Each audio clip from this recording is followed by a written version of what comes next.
women being considered. Multiple. Charlamagne had a follow-up from the New York, VP Biden. I will. It's a long way until November. We got more questions. You got more questions, but I tell you, if you have a problem figuring out whether you're for me or Trump,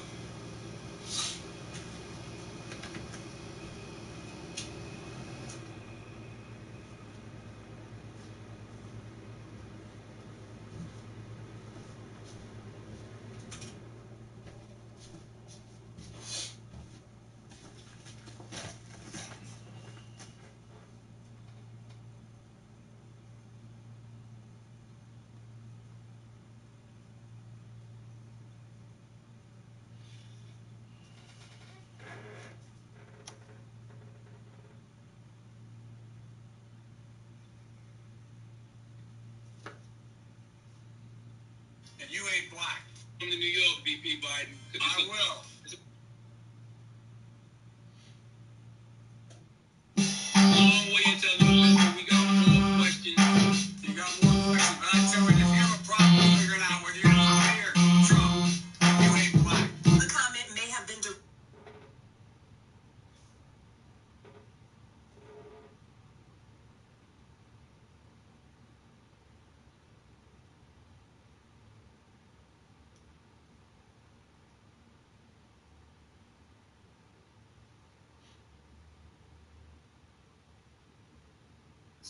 You got more questions, but I tell you, if you have a problem figuring out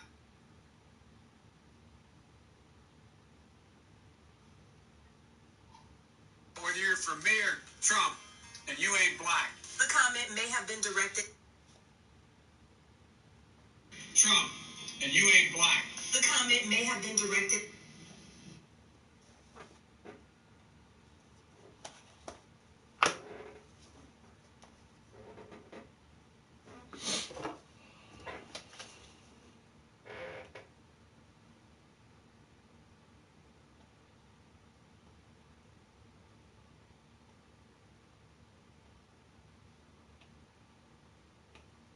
And you ain't black. The comment may have. And you ain't black. The comment. You ain't black.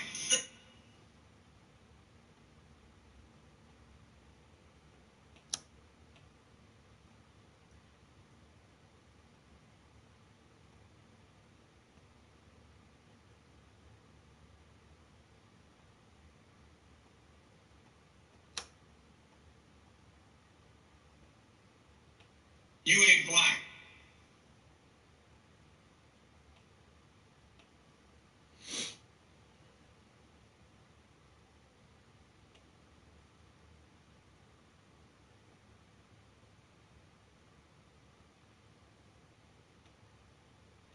And you ain't black.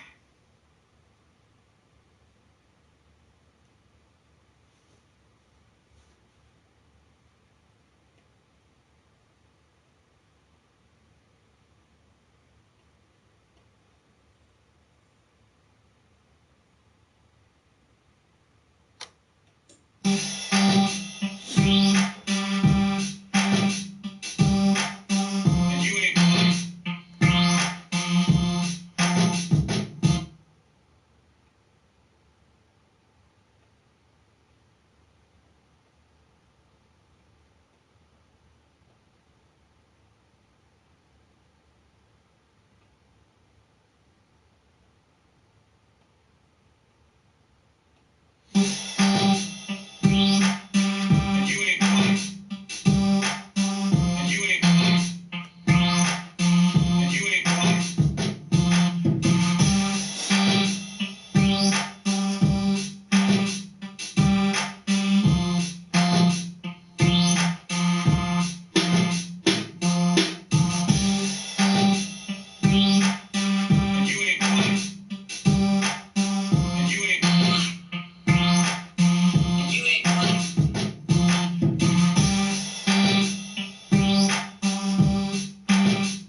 does your vote count?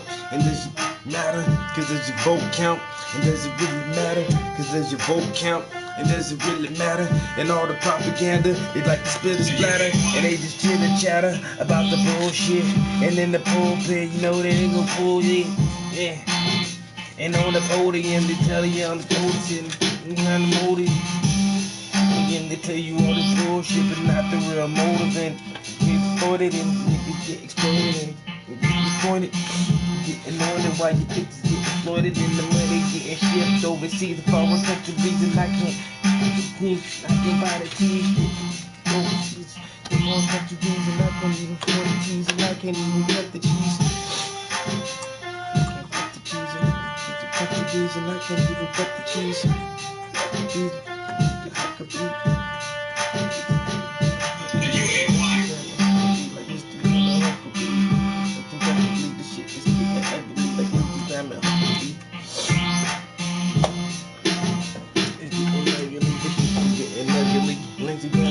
be.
Yo, good morning.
Soft-hearted Frenchie. Alexandre Dumas is black. Hey, what's up, everyone? It's Ryan here from all the horrible aspects of slavery, no matter how raw and disturbing it might have been. The other side of what made the film great is undoubtedly the acting.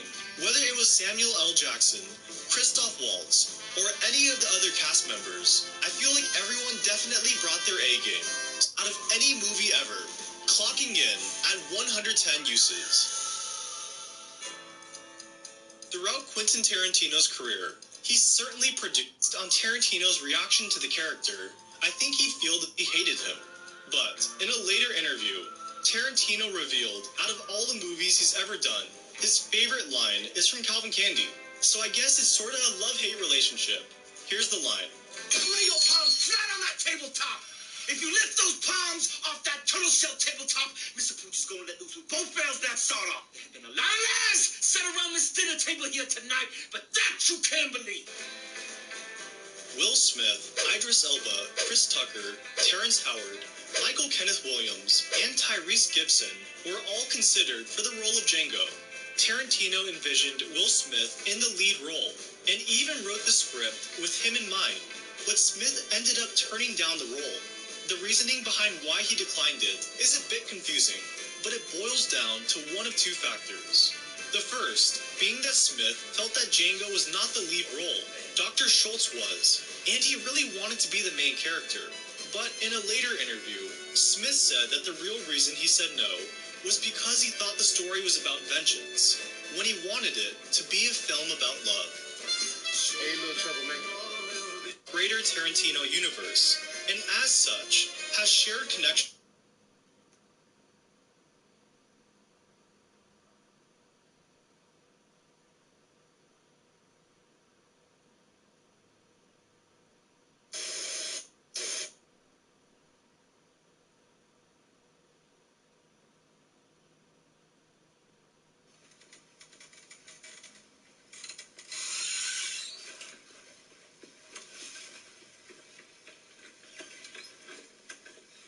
Nice.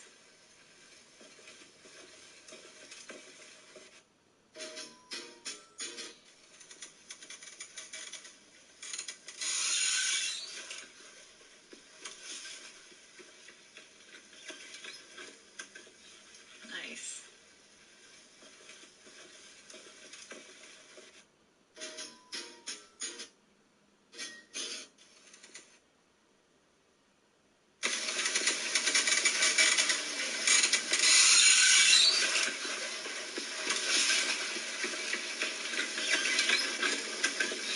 Nice.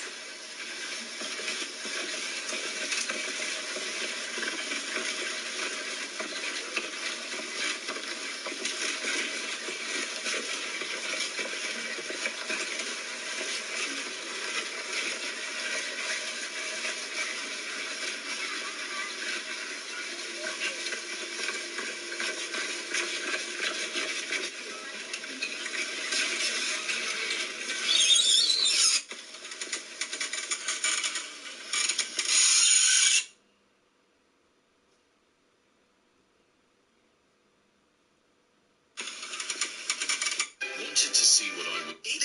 Snake that butt. Please snake that butt.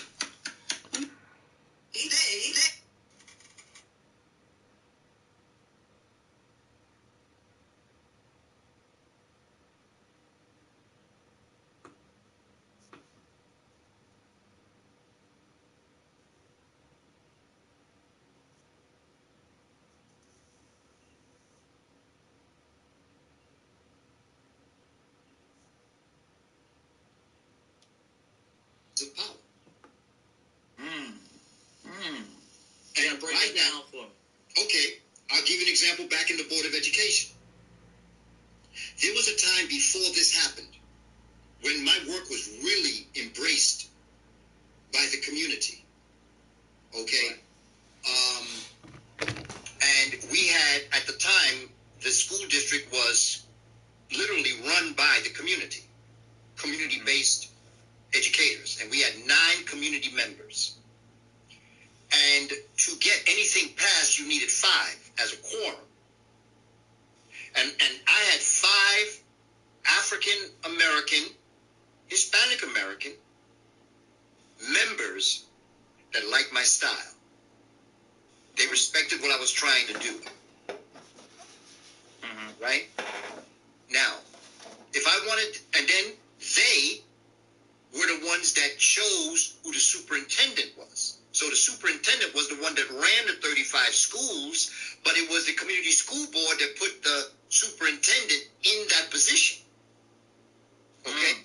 There was one time I wanted to do a program. It cost $35,000. Right. Now, my job was to go to the superintendent. I'm gonna need But I knew that he was in a well, I powerful may not position. need to clean my palette. I'll probably just add like Because I knew what that superintendent would tell me add is, some more black and white to I'm the going to go palette, and I'll then speak to I may be the good to community go. school board for this. I looked at me and smiled. And I looked, okay, smiling and, listening. Didn't open his mouth. If it was going to get done, the superintendent would have been there. He wouldn't have sent his deputy. Here's another jewel that Dr. Clark.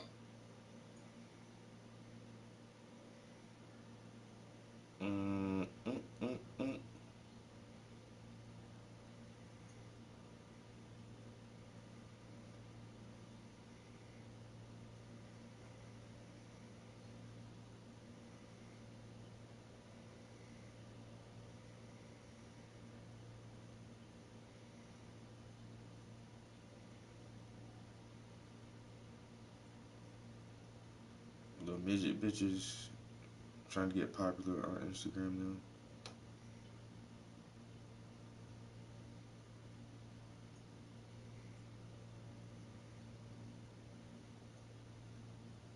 Alright. I might do an Instagram live real quick. But this just tripped me out. Like, I don't know, I see it. For some reason, like, midgets have been coming across my stream. Like, is there something about short people lately? Like dwarfs and midgets?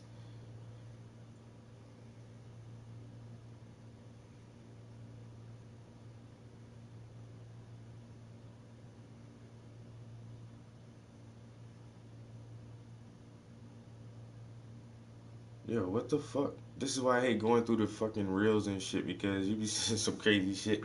Then you get stuck watching this shit. Yo.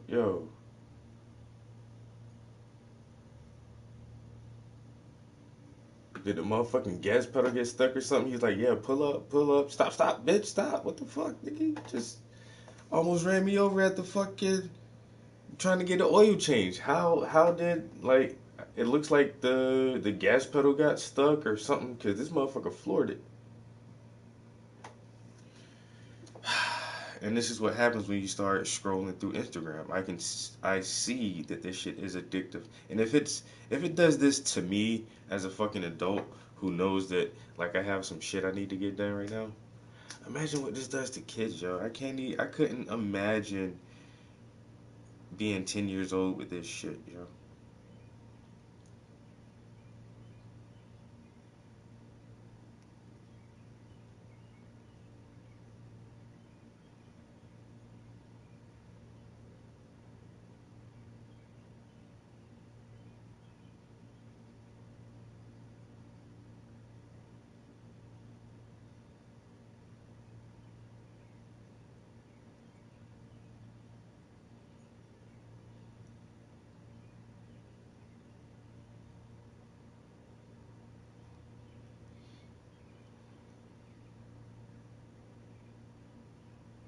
Alright, what else are we gonna do? Oh, Instagram Live. See if anybody's in here. Probably not. That's all good though. Still gotta share the art.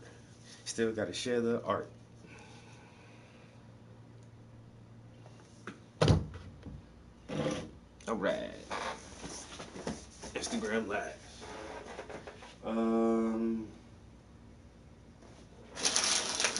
Have to empty that soon. Oh yeah, so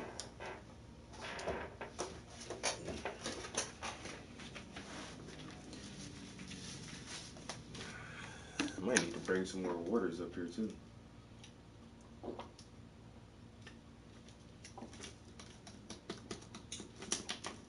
Cause I'm almost out of water. Hey, Amy, good morning. How's it going? Early bird catches the worm.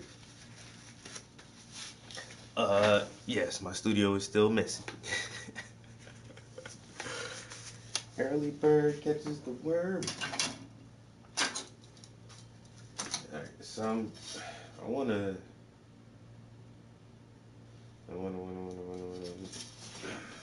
clean a little bit of this off. Yo, Doodle Master, what up? What's good? In the studio, early in the morning. How you flip this shit? There we go. So need to clean the palette off. I'm on YouTube Live too, but there's nobody in here. So I figured I'd check out my Instagram buddies.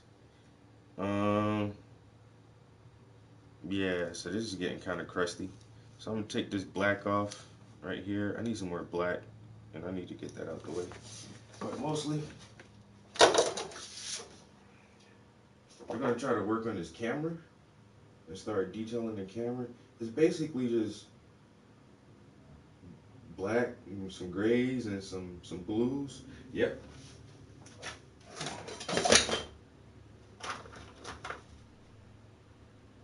I use a bunch of Gambling, and then I use a bunch of Windsor. These are pretty good paints. These are really good. Gambling is a little bit better, a little bit more pricier. So like for select colors, I'll get Gambling, but for the most part, I still use Winton from Winsor & Newton. You get the ones with the silver tab. They're higher. It's like a professional grade paint with the silver tabs. So that's not too bad. I'm getting some blue and just some black and some white, I guess. So it's just grays and blues for the most part of the body of the camera. So I started like trying to detail this area. So we're gonna come up around where the shutter button is at and the strap or whatever. And man, there's not a lot of different colors in there. So I don't know, the body of the camera should be pretty easy for a couple hours. We were detailing the tubes of paint and the brushes yesterday, and we got some details on the little knife there. Still a bunch of details to go, with like the paint splatters and all of that, but we'll come back for that. So it's getting there. It's just the detail now. Let's see if we get some paints. We got somebody in YouTube. What up, YouTube? YouTube, say hi to Instagram. Instagram, say what's up to YouTube. Yeah. Let's see.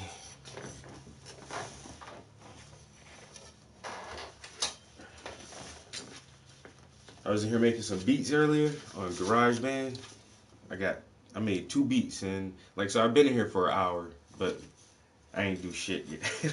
Like, I ain't gonna lie. Well, I made 2 beats. That's what I was actually doing. Sitting here making some beats because my YouTube gets flagged too much for copyright infringements and all that shit, man. So I'll just make my own music now and just listen to like podcasts or something.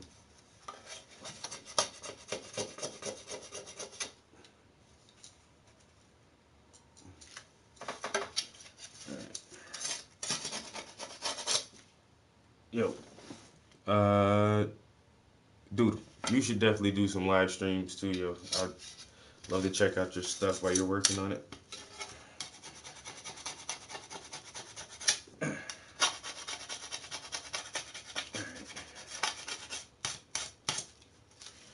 Alright.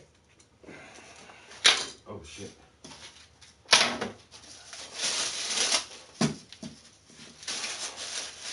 Make some beats. Alright, I'm gonna play this beat I just made.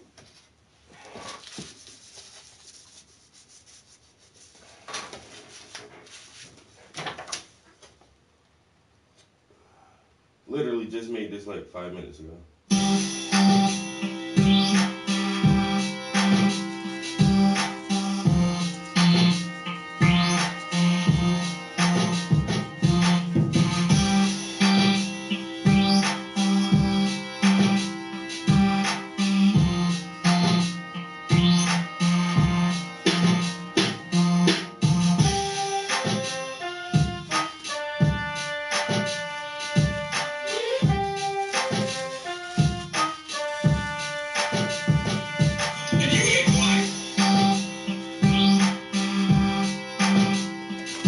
It's really simple. I'll probably add some more to it. I can hear like some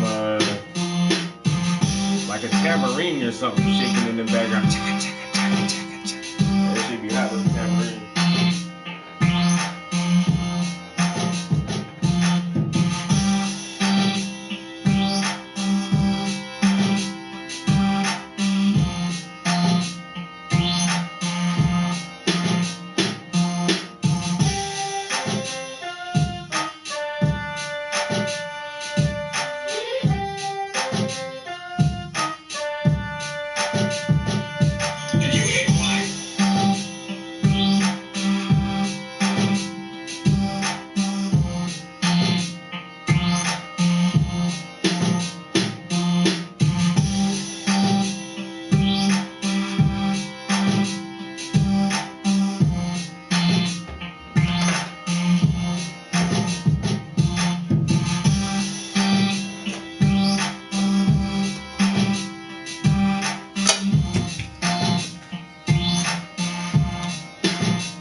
Making 5-minute beats, 10-minute beats early on a Sunday morning. Got that Joe Biden sample in there. You know, the greatest president ever to do it, yo.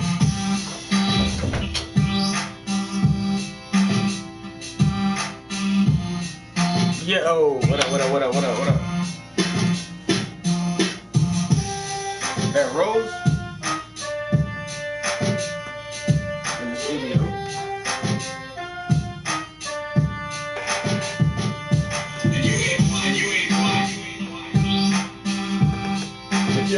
go for the other guy or me, and you ain't black.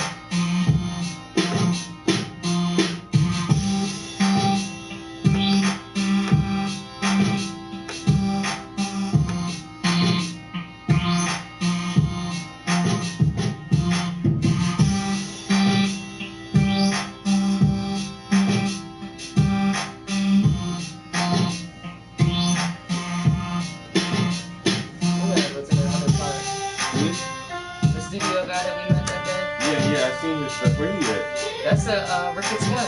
I actually asked him. I said, "This looked like where we were just at." I asked him, "Was it where we were?" And he said he was at Ricketts, but he said he want to try out the one we was just at. And I said, "Well, we want to try out the one you was just at." Yeah, cause he posted a lot of pictures, yo. I was gonna do the same thing. Like, this 7. Just asked me, is this 7 tubs? It looks identical, but I mean, it makes sense. It's not far. Breakout art movement. Little 5-minute beat, yo, with the yo.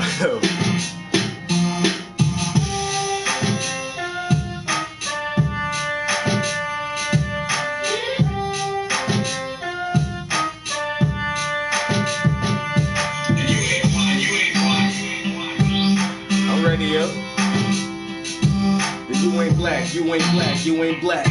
And you ain't black, you ain't black, you ain't black. Cause if you don't vote Democrat, they're gonna say that you ain't black. If you a conservative, they're gonna look like you heard it.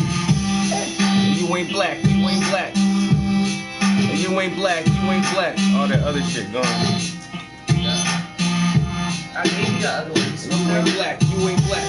Huh? I gave you the other one. You smoked it all, or did you leave it in the ashtray? In the car. Yeah, but that was the last one. You ain't black, you ain't black.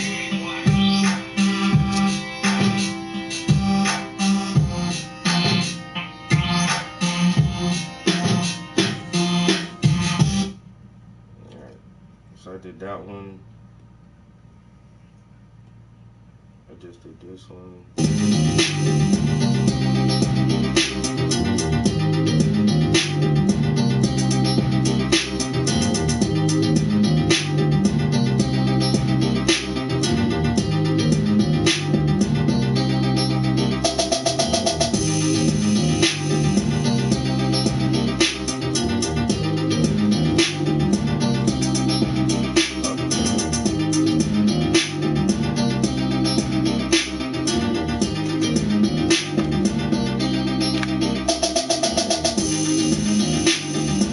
I didn't even mix this one or nothing yet, but I might keep it.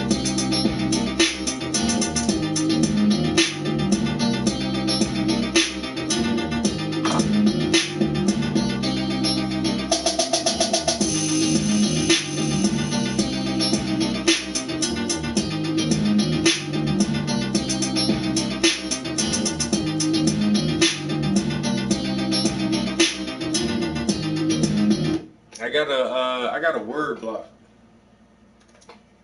So I don't know. If you use certain words, it might not go through every time. Alright, Instagram, I'm out of here. I'm about to focus on YouTube. Catch y'all later. Yeah, I got a word block on there. So if you try to use a little profanity or certain words, it won't show.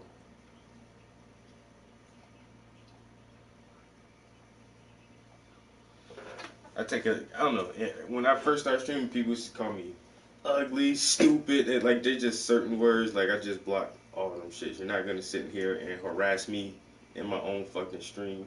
You can't say nigger, you can't say retarded, you can't say bitch, ass, fuck, shit, pussy, dick, motherfucker. There's like a lot of like all profound words and all derogatory words you can't say. Cracker, they certain like I think you can say cracker or something, but they certain words like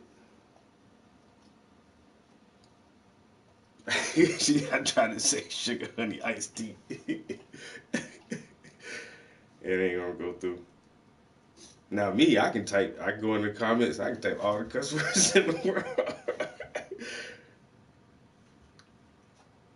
But then I might can see it on YouTube. Oh no. Cracker. LOL. I say, yeah, I think you can't say that. Because somebody may be talking about a delicious afternoon snack with some cheese or small circular slices of meat. You never know.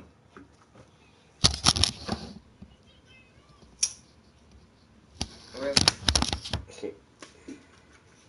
I ain't feel like getting dressed for work today. Some Ritz.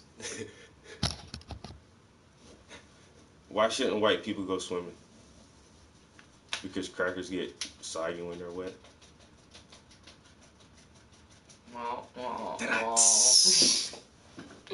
I was gonna say something else, but I don't think that would have been funny. No.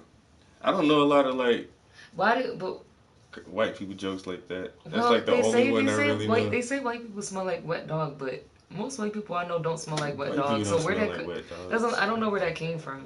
Their wet hair is like wet. But when like I was wet working dog. at the factory, like there was a group of guys and they had like black people jokes, and I was like, and I really sat there and thought, I was like, I don't really know like white people jokes. I seen something the other day that said, what do white people smell like? And they was going in, and then there was a black lady, and they were like, yo, what do black people smell like? And she was like, black women smell like sugar cookies, perfume, and shea butter, and cocoa. Yeah. One white dude said, what's faster than a black man running with a stolen TV? His little brother running with a DVD player.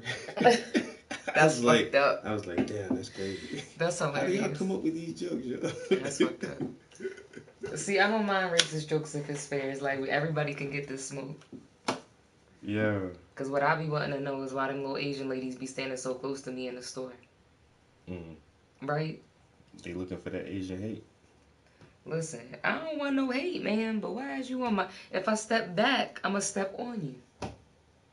I went to the post office yesterday. There's this Indian couple behind me. There's the same way. It's just like... It must be like but it's not American Asians and Indians. It's only people that aren't from here. So yeah, it must just be a thing. And I know, like, I know COVID is over for the most part, but like... Right, but that was the thing. Everybody was like, no, and then now everybody be like, in your butt. This is the thing. Even before COVID, yo, I'm from Philly, yo. I need elbow space. But that's the thing, Don't right? stand so fucking close to me, But it's not even elbow space at this point. I need to be able to turn around and do a helicopter. I need to do a helicopter. It's like, yo, man, that's before COVID. Like, if I'm standing in the shopping line, I'm not on your back. Like if you step back, you're gonna step on me. Yeah, I don't want you to step on my fresh white Air Force Ones anyway, nigga. I'm gonna give you some breath, you know what I'm saying? Some room. And that's before COVID. But now it's just like, motherfuckers. I think it's old people too, because I used to tell my grandma that. I'd be like, Mama, back up some. Why you so close? I'm not that close, girl. You blind. Back up some. And then like our post office has this long ass like counter that goes the whole way. I hate our post office. And then I'm leaning on the counter like waiting on I swear to God, you're like, if I would have just moved my arm like back like this, I would have hit the dude standing behind me. That's when I turned around and I looked him dead in the face. Like, I didn't say it, but with my eyes I said, I'm going to take one step forward and you bet not move. So I just stepped up and kept looking at him like, God damn, bro. But anyway, I need to paint something. I turned all the Aaron stuff off because I was trying to get that Joe Biden sample. Yeah, I know. You see me in here with my shirt rolled up. I was hot. Yeah, now it's getting warm again. It don't take long to warm up in here. It's sticky and hot outside in general. I hope when I go back, they be like, oh, you're excused for the rest of the day. But it ain't been bad today. I wouldn't mind getting a couple more sales. Hey, Joe Biden, take me out to dinner, baby. I should put that on the fucking... I'm sure it's been done. Huh? It's on been the beat, done. though? Yeah. I know. I mean, it still be for fun. It's still funny, though. I'm not gonna lie, though. The whole house is hot today. Bruh. It be May, June. I still be downstairs in sweatpants and a hoodie at work, but today I'm in shorts with my shirt rolled up because I'm hot. It's like 80 in this bitch. Right. Yo, Joe Biden, take me out to dinner, baby. Nah, the part where she said Kim K ain't got nothing on me. Bang bang. Yo, that whole fucking clip is funny as shit, yo. The dude just going across the street, just moseying across the street. The whole fucking clip is funny as fuck, yo. Yo, Ariana Grande. Come ride the cyclone or something. What he say? What's up, mama? Come ride the cycle. Come ride the cyclone. And just know, what do you say about being in your yard? If my dog is in your yard or something like that, I'm fucking your girl. I can't remember how he said it, but it was something like that. You gotta pull it up. I gotta hear that shit real quick. I be getting my videos confused sometimes because I can't keep up with the memes and shit now.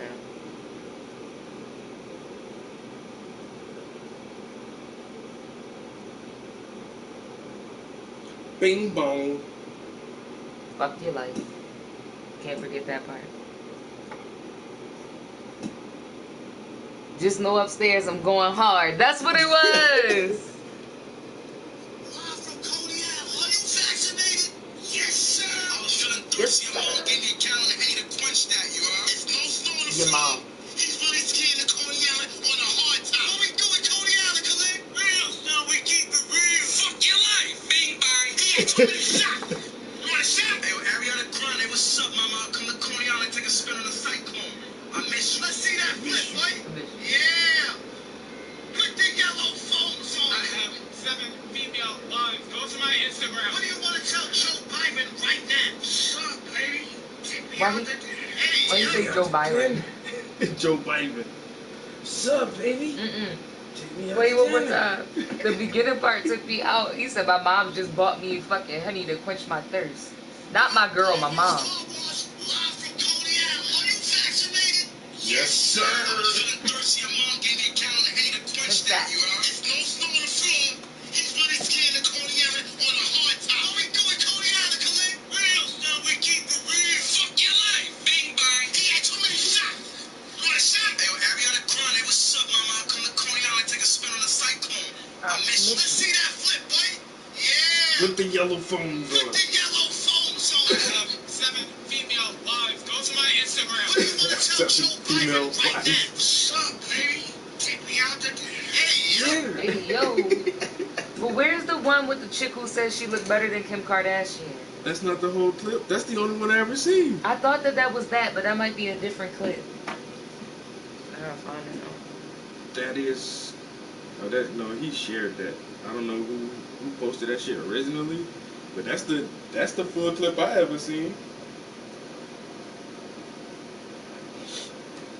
Bing bong.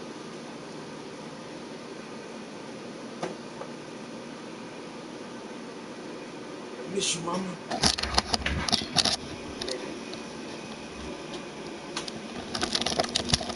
Come to Coney Island, take a ride on the cyclone.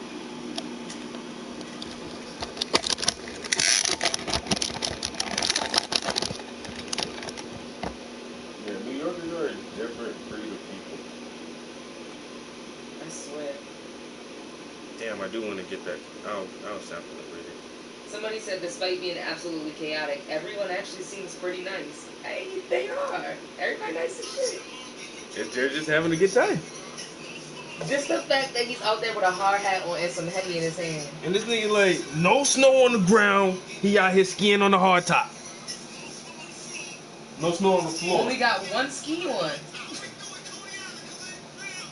Keep it real.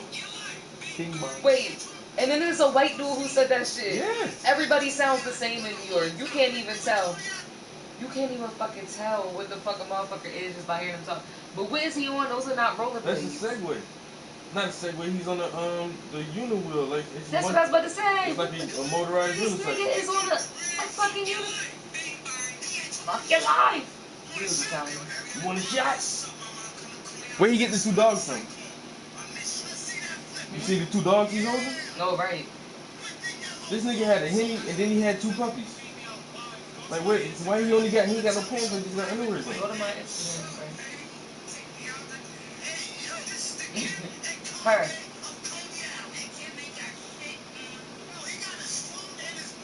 Yo, you never seen that I never part? seen that whole part right there, yo. He got his phone in his balls.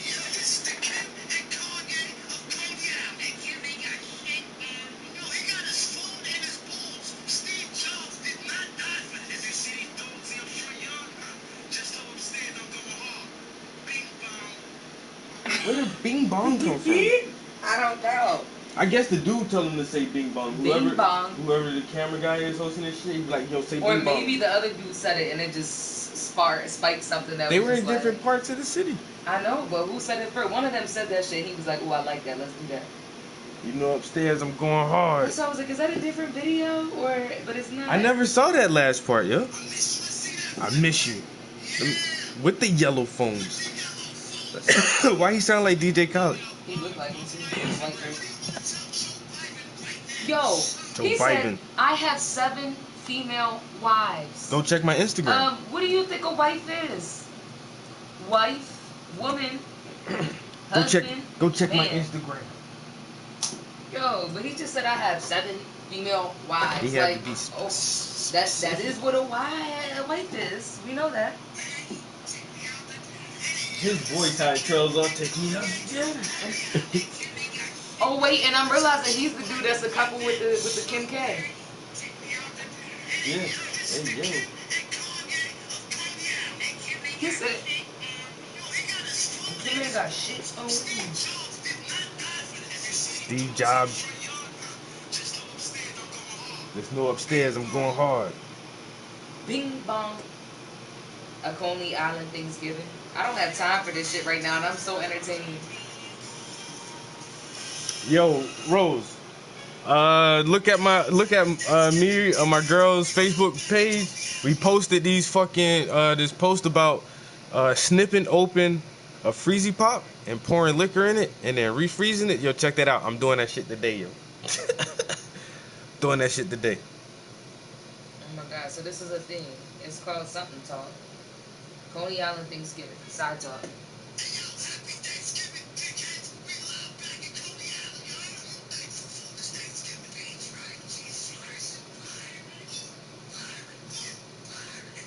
Byron. Why they keep calling him Byron? It's a hard hat holiday. He said, "Bring me to the White House, baby." Look at him. It's a short clip. Respectfully.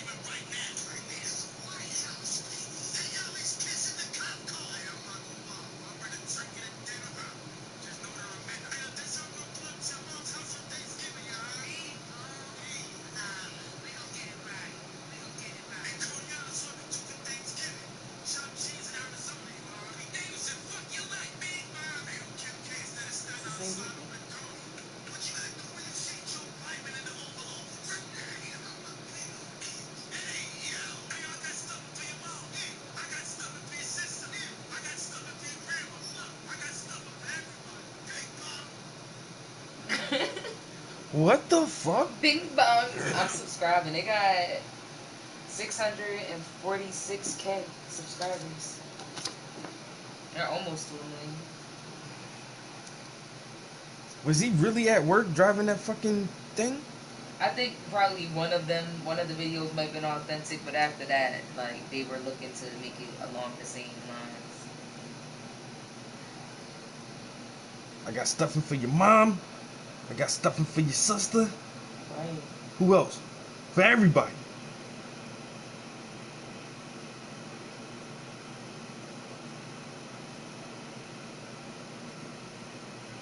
Puerto Rican dude came up there. He's like, fuck that. I'm going to exploit all my crackhead friends out here.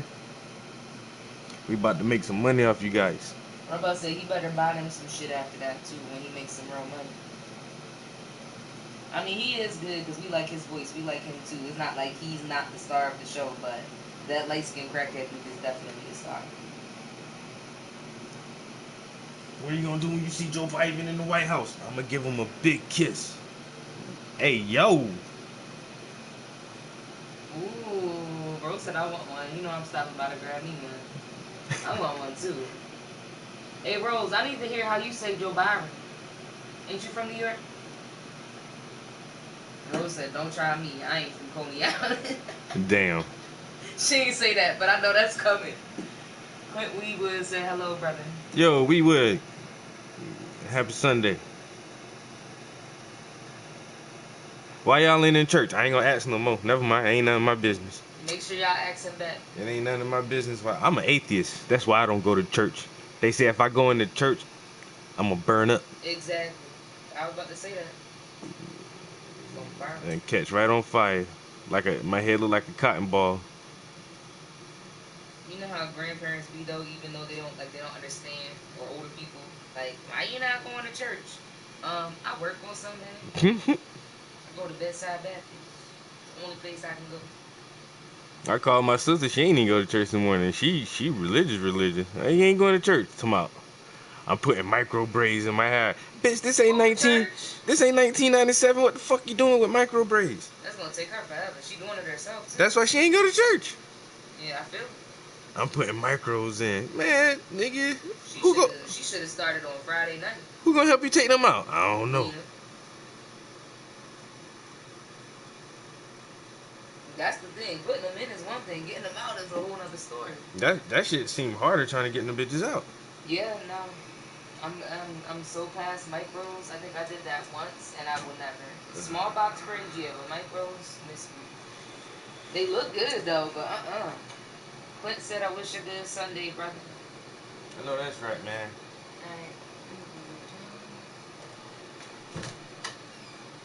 Alright. Happy Sunday. You can stay up here for a little bit. You wanna come with me? Come on.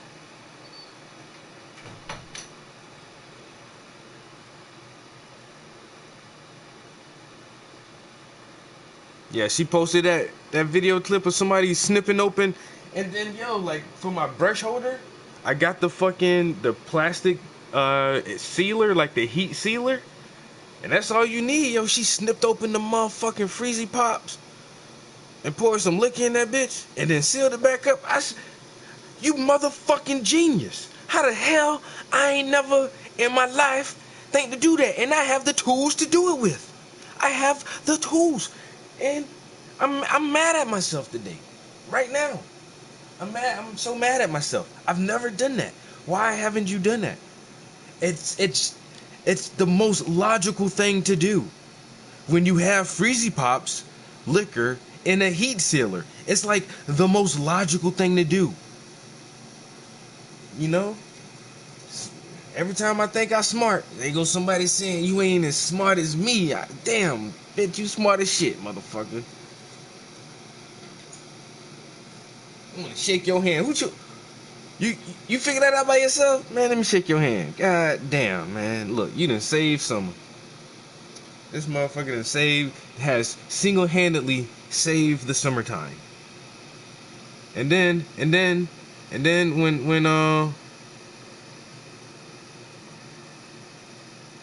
when I went out to the arts festival, man, I had a little beer with me, a little bit of beer, but I had it in like another container, not in a beer can. You can't tell what I was drinking. Trying to be incognito out in public while I sip my alcohol. And it was okay. I ain't had no issues or nothing. But just imagine walking around in broad daylight in public eating a Freezy Pop. Nobody gonna question you. Bitch, I'm getting drunk right now. I'm getting drunk as we speak. It's the Freezy Pop. Man, look, man, shit.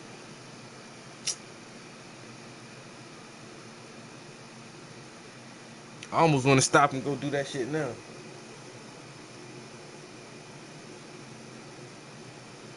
Not the Kool-Aid pouches. Oh my damn. Man, we're gonna have to turn this shit into something, man. We're gonna have to come up with our own flavors. Make our own. And see, the liquor stores be selling them shit sometimes, man. They be having the little Freezy Pop liquor thingies, but you don't be seeing them shits all the time. I gotta start I might start bootlegging. Times gets hard, man. You know what I'm saying? I might bootleg for the rest of the summer. Yo, I got these adult freezies, man. Don't let your kid get this shit, man. This is not for children. And these bitches strong too. I pour a little bit of juice out so I can have more room for the liquor.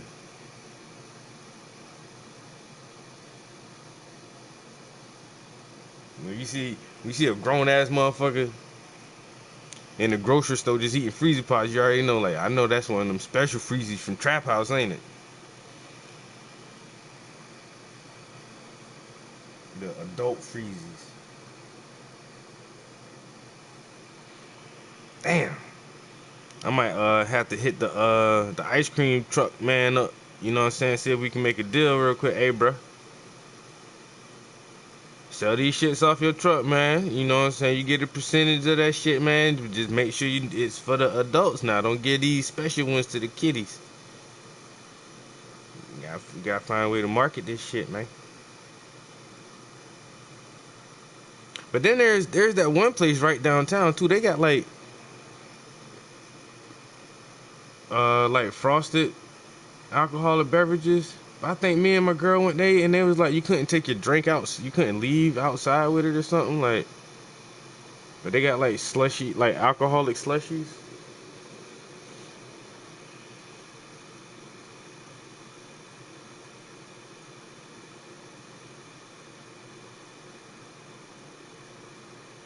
I be looking for them shits, yo. The alcohol slushies. And then the last place I knew who had that shit was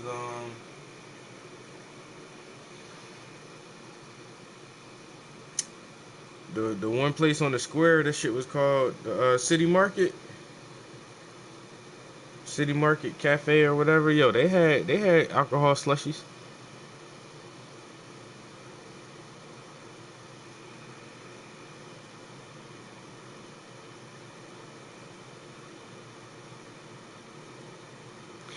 And now them motherfuckers done went out of business.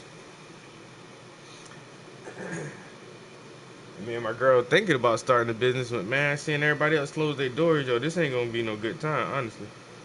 You just better have a good job and some good benefits and a little bit of savings, cause motherfuckers about to start going through their savings right about now. Or start using their credit card a little bit more, one of the two. Cause shit about to get rough. They've been calling for this shit for a minute. Yo, shit gonna still get a little bit rougher. And travel season about to hit too. Everybody want to go to Connecticut and Florida. And go see they people in Texas and all that shit. Motherfucker want to shoot out to New York and Philly and shit and see the parks. And man, look, that gas, that shit gonna be over $5 in a couple days. My family trying to get me to come to South Carolina next weekend. I'm like, look, man.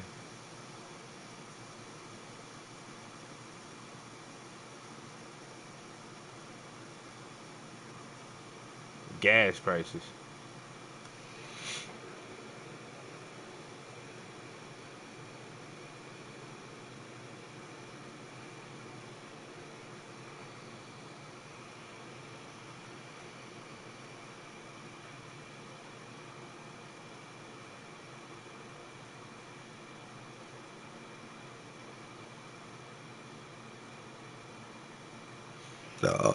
Excuse me.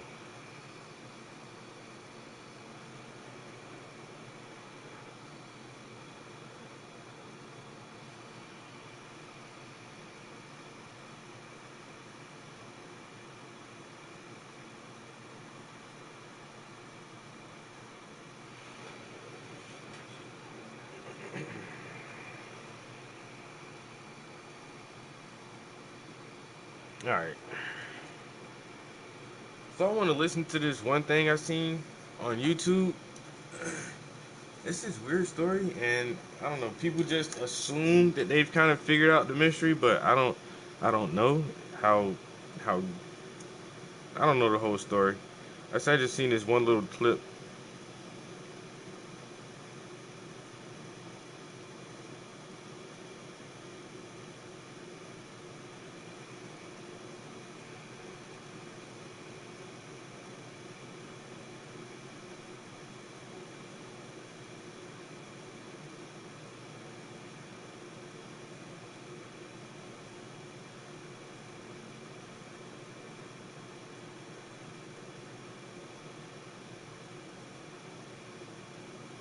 primitive Osmot tribes, life is a continual interaction of ghosts, spirits, and magic.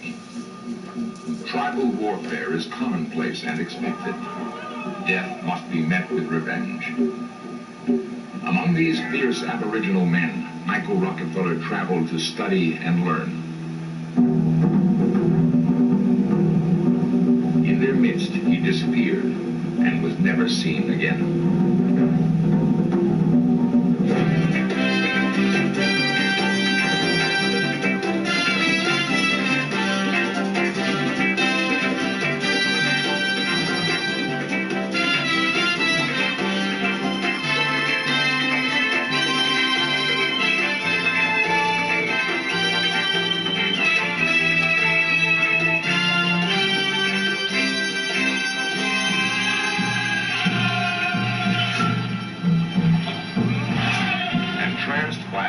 He had never before experienced, Michael Rockefeller passionately documented Osmot life.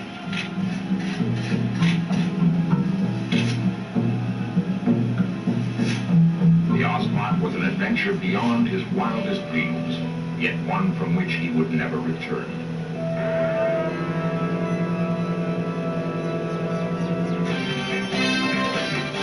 This series presents information based in part on theory and conjecture.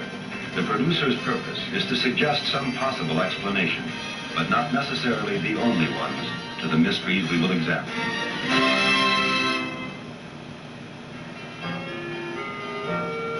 They let you know right now, man. We making most of this shit up because we don't really know what happened. Nelson Rockefeller, it was a special emotional moment. Their youngest son, Michael, had graduated with honors. Ahead of him lay a life filled with promise and great opportunity. At 22, Michael Rockefeller was the most outgoing and restless of the governor's 3 sons and 2 daughters. He loved travel and people, and within 6 months he was half a world away in the remote highlands of Dutch New Guinea. Michael had joined an anthropological expedition to study and record a Stone Age tribe called the Dani. Sensitive and enthusiastic, he took special pleasure in his work.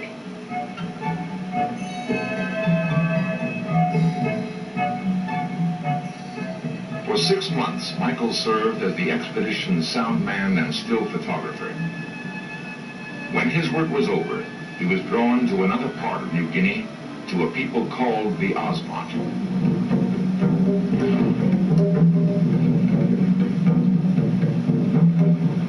Along the coast and in the winding tidal rivers of southern New Guinea, the primitive Osmot tribes lived as they had since primeval times. Michael Rockefeller traveled throughout the region, fascinated by the Osmot culture and way of life. In his journal, Rockefeller wrote, "The Osmot is equal to my wildest dreams. It is a land of great winding rivers, jungle, and mud. Literally nothing else. The people have lived for centuries on little besides the pulp of the sago palm and fish. Some remote areas are still headhunting." A keen observer and gifted photographer, Michael carefully documented Osmot life.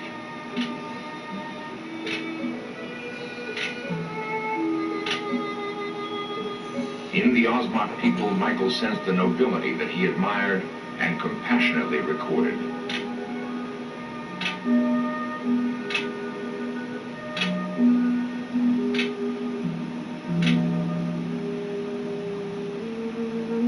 The word Osmot means tree people, and indeed Osmot culture depends almost totally on trees, for food, shelter, for their canoes, and for their art. The Osmot even believe themselves to be descended from trees. Their mythology tells of a great magician who wandered their uninhabited land. Out of loneliness, he carved human figures from mangrove wood. He beat softly on a drum and brought the figures to life. Thus, the Osmot came to be. The Osmot still believe that their spirits reside in trees. The felling of a mangrove tree begins an ancient ritual that intermingles art and violence. Before the cut mangrove trunk can enter the village, Osmot women pelt it with mud, exorcising any evil spirits that may still live inside. Once the mangrove is cleansed of demons, the intricate carving begins.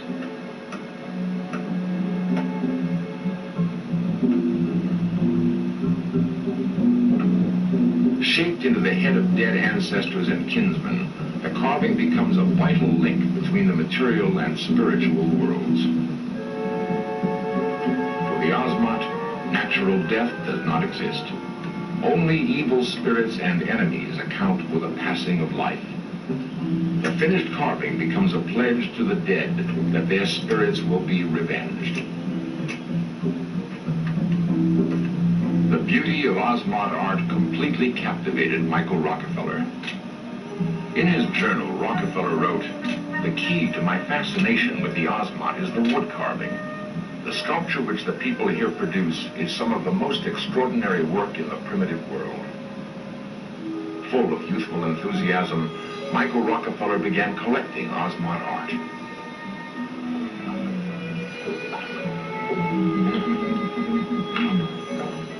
As he journeyed from village to village, Michael observed the subtle details of Osmot life. He wrote, "The rowers placed little effort behind their strokes, allowing the outflowing tide to carry the prows easily along."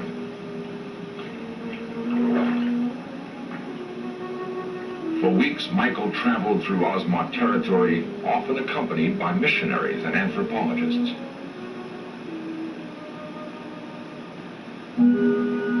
Gradually, he began to amass a wide collection of carvings. He dreamed of an exhibit that would pay tribute to the Osmot's amazing creativity. On November 18, 1961, Michael Rockefeller embarked on a native catamaran for a village up the coast. With him was Dutch anthropologist Renee Wassing and 2 native guides. The purpose of the trip was to pick up carvings for which Michael already had bartered. The makeshift catamaran was powered by only a single outboard motor. Michael had been warned of dangerous, unpredictable currents. At the mouth of the Islandan River, a massive tidal surge suddenly drowned the motor and capsized the boat.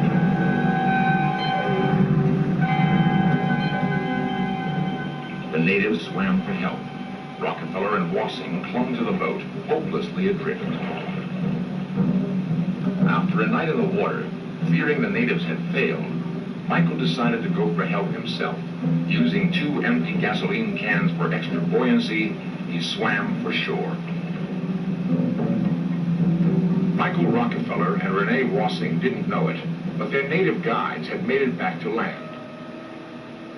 The closest village was only 11 miles away, yet in the thick jungle and deep mud of the Osmot coast, the trek for help took nearly a day. When Dutch authorities finally learned of the accident, a full-scale search was launched immediately.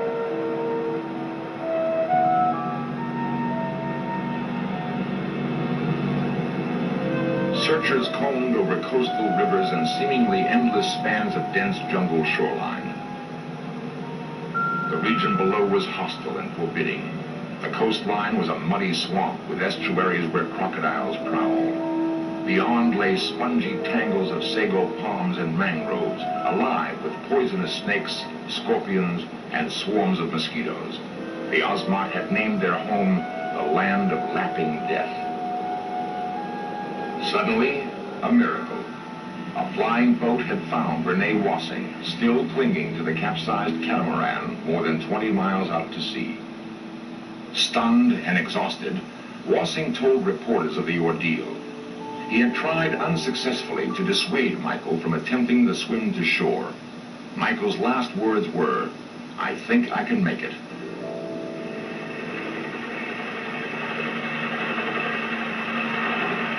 Now the massive search efforts concentrated on Michael.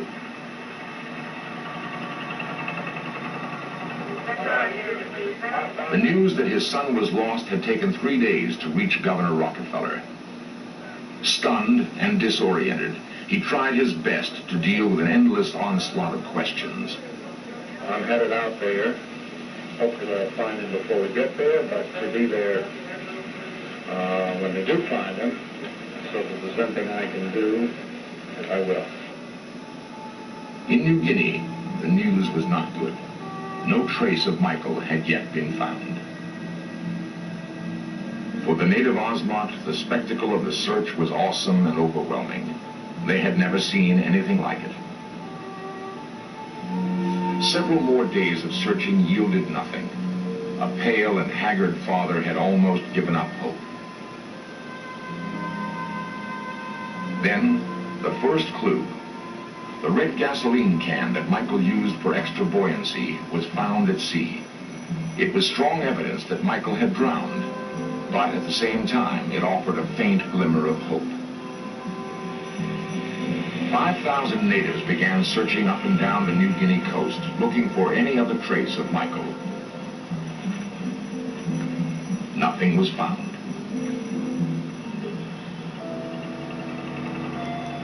After nearly 2 weeks, the search for Michael Rockefeller was ended. For an agonized father returning home, the official conclusion seemed unavoidable. Michael Rockefeller had drowned at sea. Yet it was not long before speculation began that perhaps somewhere in the jungle, Michael might still be alive.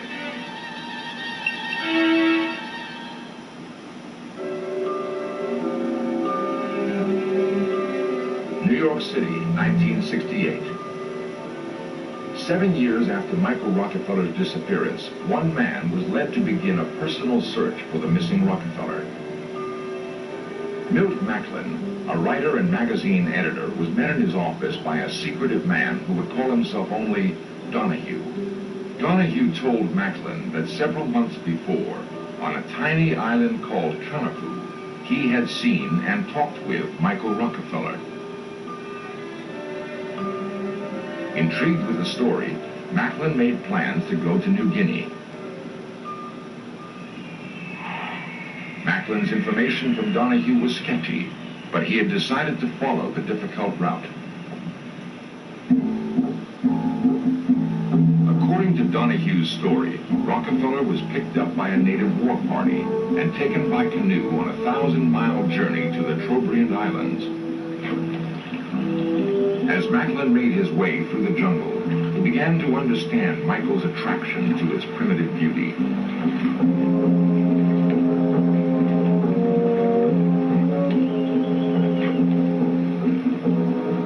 After several days' travel, Macklin reached a major village of the Trobriands. A local chief knew of Kanapu Island and described its general location. It was a long journey by native standards, but at last Macklin's destination seemed within reach. By hired boat, Macklin sailed for Kanapu. Even on the best local charts, it was but a speck. Finally, the island appeared, like a vision from a storybook.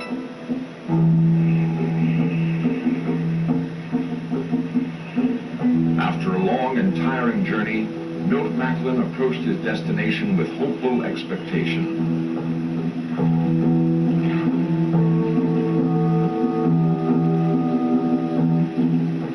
The island was a paradise, a beautiful tropical refuge. It was also an eerie place. There were few signs of life.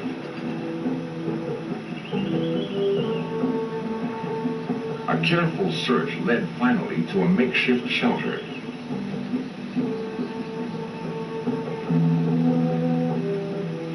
The hut was abandoned. There was no sign of Michael Rockefeller. Discouraged and disappointed, Milt Macklin gave up his Kanapu search. The fate of Michael Rockefeller remained a mystery. Yet for Macklin, the unsuccessful search had raised many questions. Was the Donahue story simply a cruel hoax, or did it bear some element of truth? Milt Macklin's determined search did not end on Kanapu Island. For 2 more months, he traveled throughout New Guinea, looking for evidence that might prove conclusively what happened to Michael Rockefeller. Macklin traced down endless leads, but his final personal conclusion was based on information from a Dutch missionary, Father Cornelis van Kessel. Van Kessel had heard rumors from natives that Rockefeller was captured and killed near the Osmont village of Oostjanet. A war chief named Ajam was mentioned in the rumors as the man who might be responsible. Recently, the chief of Oostjanet was interviewed. He recalled the search for Michael Rockefeller.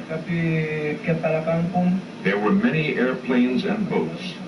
We were afraid and blocked our river with trees. Our enemies in the other villages all say that we killed him. They want us to get into trouble. I am the chief. If we killed him, I would know.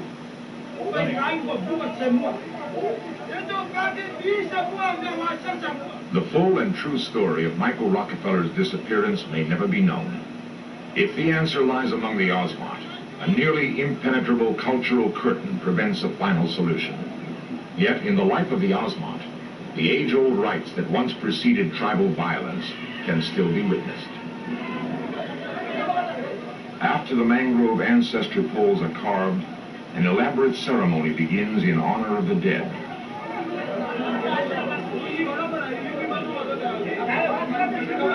In the minds of the Osmont, life, art, magic, and death are inseparably interwoven, each continually affecting the other.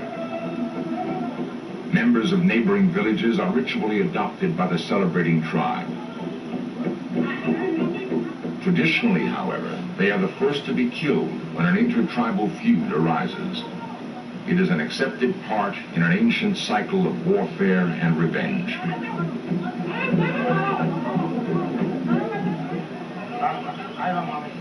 The ancestor ceremony climaxes when the poles are returned outside.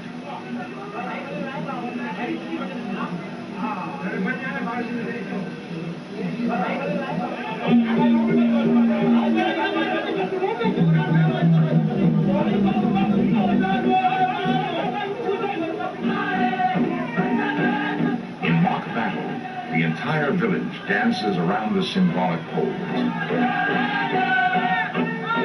Only a generation ago, the ceremony would have led to a revenge attack on a rival tribe.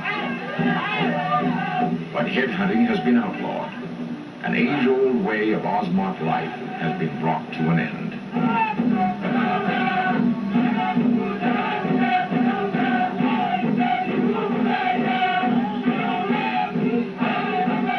In his journal, Michael Rockefeller wrote, "The Osmont is filled with a kind of tragedy. They were a ferocious headhunting people, but now many villages are beginning to doubt the worth of their own culture. They crave things Western, even though these doubtful symbols of another world hide a proud form and replace a far finer, if less concealing, form of dress."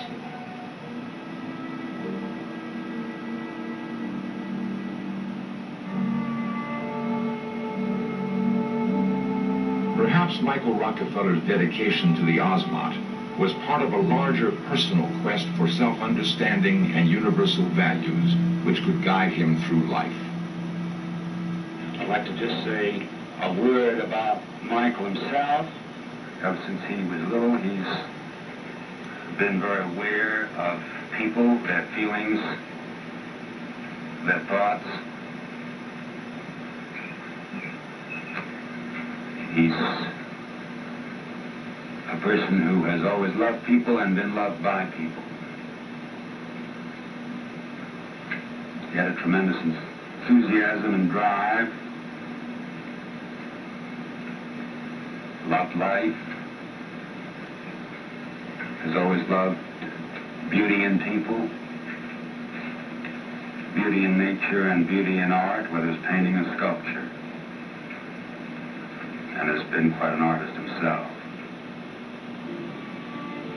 I think it's fair to say that he was never happier than he has been out there Michael had one of the most exciting experiences of his life.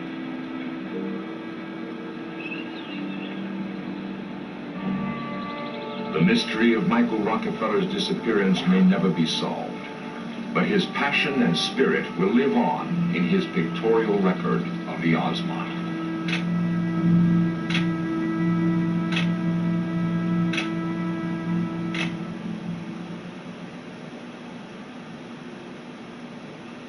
Before Michael Rockefeller traveled to New Guinea, he spoke of doing something romantic and adventurous at a time when frontiers, in the real sense of the word, were disappearing. Today, his tragic loss is underscored by the accelerating demise of the Ozmont people and their culture.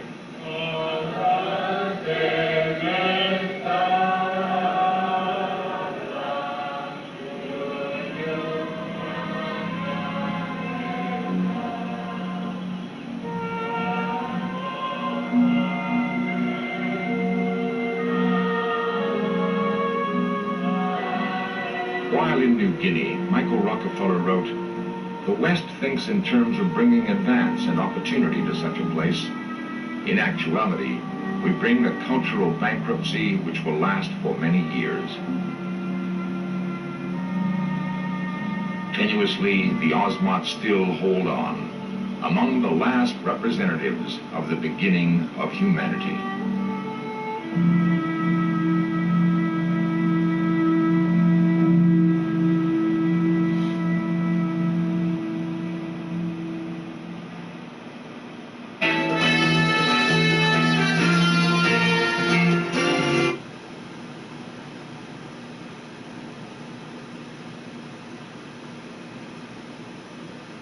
See, that wasn't the whole thing though.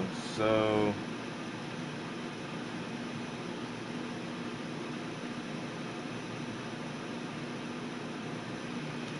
I wanted to hear somebody talk about this aspect of it. That from cryptic messages to missing.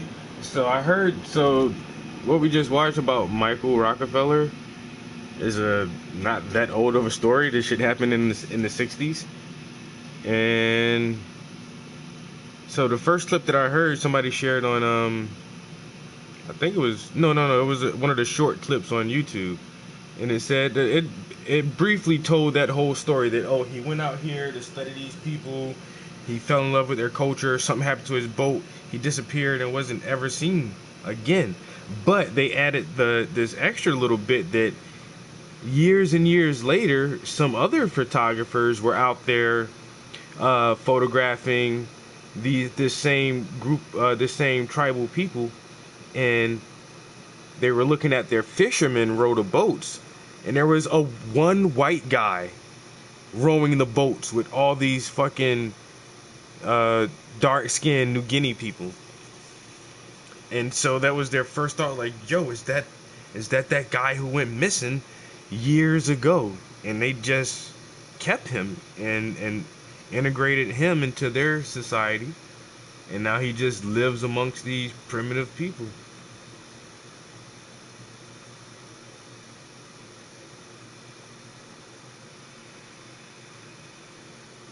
And I actually think it may be video footage as well. Like, they were recording like the men on the boats, and everybody was rowing, and then there was like one white guy with him. But they didn't, in that whole last 22-minute little documentary about Michael Rockefeller, they didn't even mention that there is a possibility that somebody did spot him years later.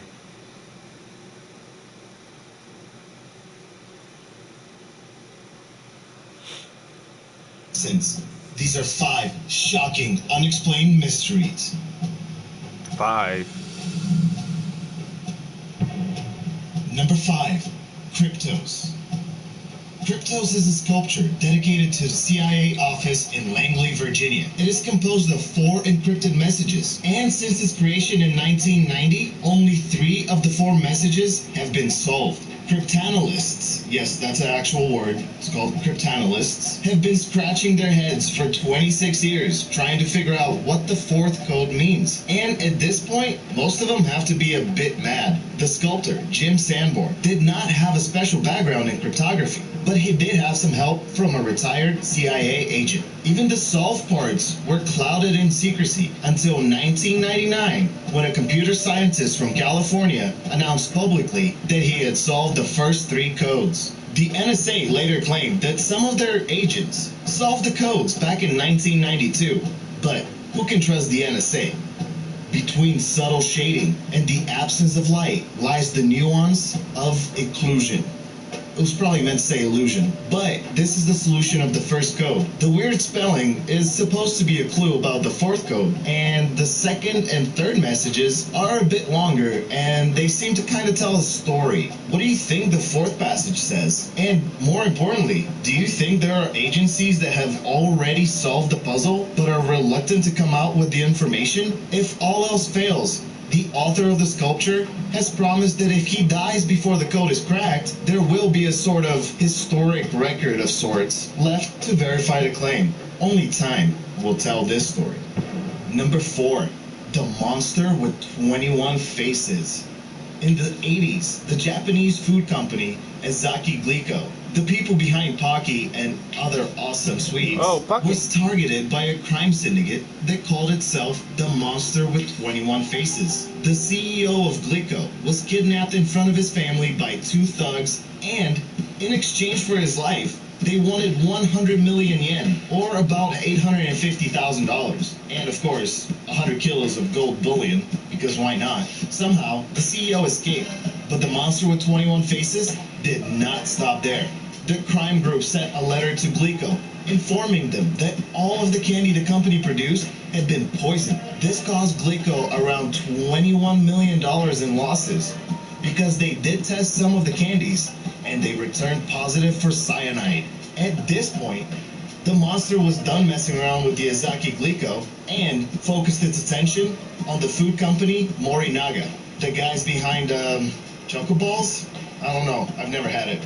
The monster again sent letters informing the company and the public that there was 20 packages of candy laced with cyanide. As the police found out, they were not joking around. In total, 21 packages of lethal sweet products were found in markets all around Japan. A man was caught on video putting the tainted product on shelves. Luckily, nobody bought the laced candy. The videotape man and the fox-eyed man are the only 2 suspects in the case.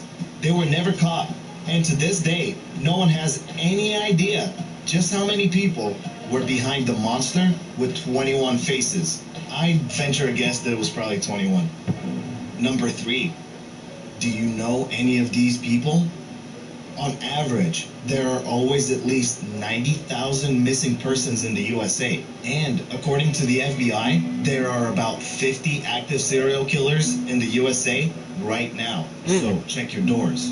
Where do you think these 2 statistics overlap? And by how much? These sketches are associated with gruesome murders, from the streets of California all the way to the forests of Maine. Sadly, most of these suspects will never be caught, and the victims of their crimes will be forgotten by time.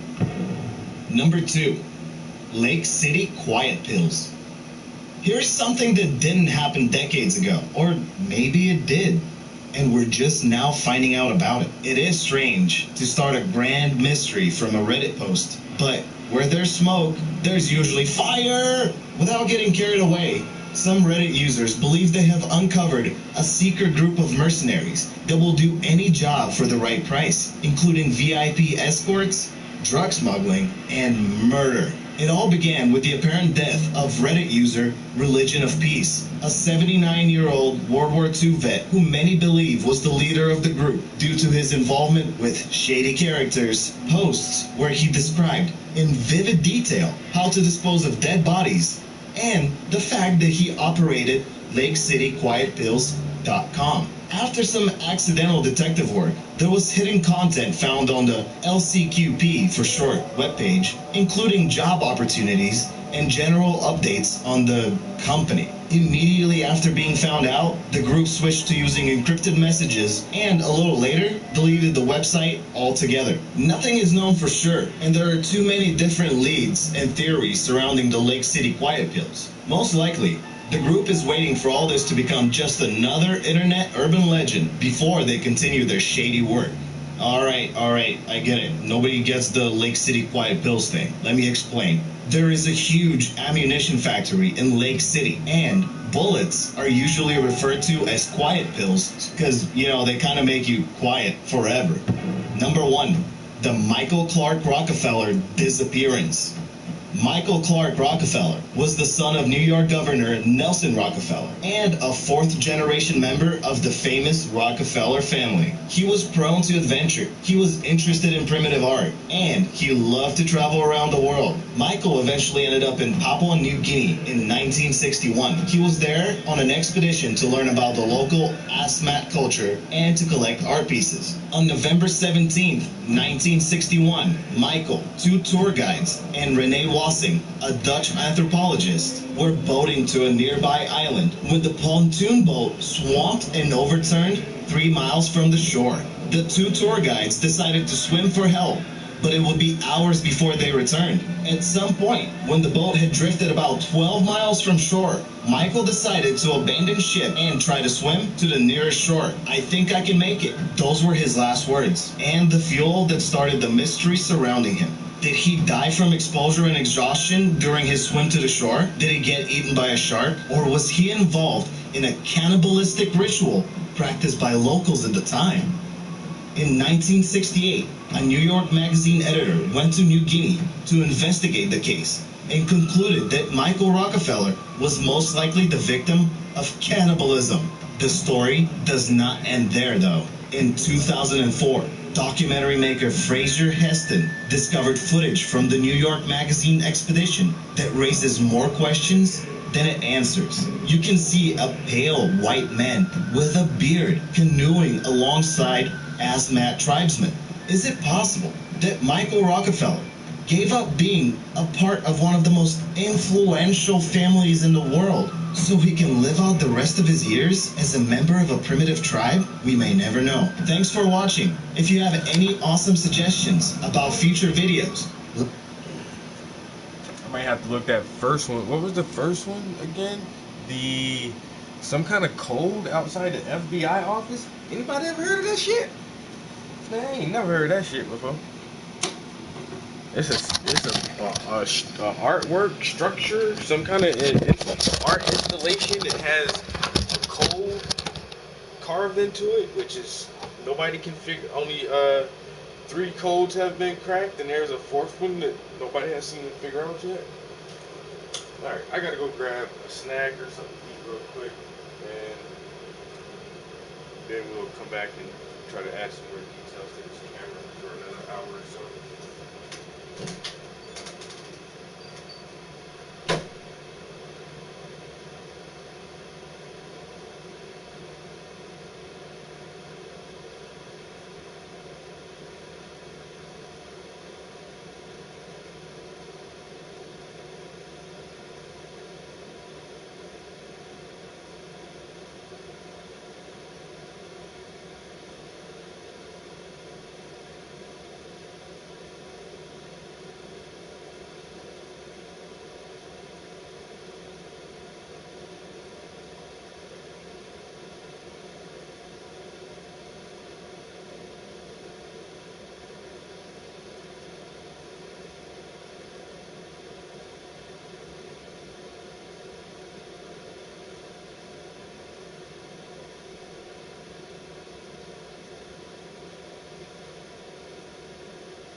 cryptic messages to missing persons.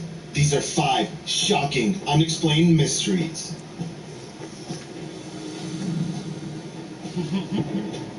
Number 5. Kryptos. Kryptos is a sculpture dedicated to the CIA office in Langley, Virginia. It is composed of 4 encrypted...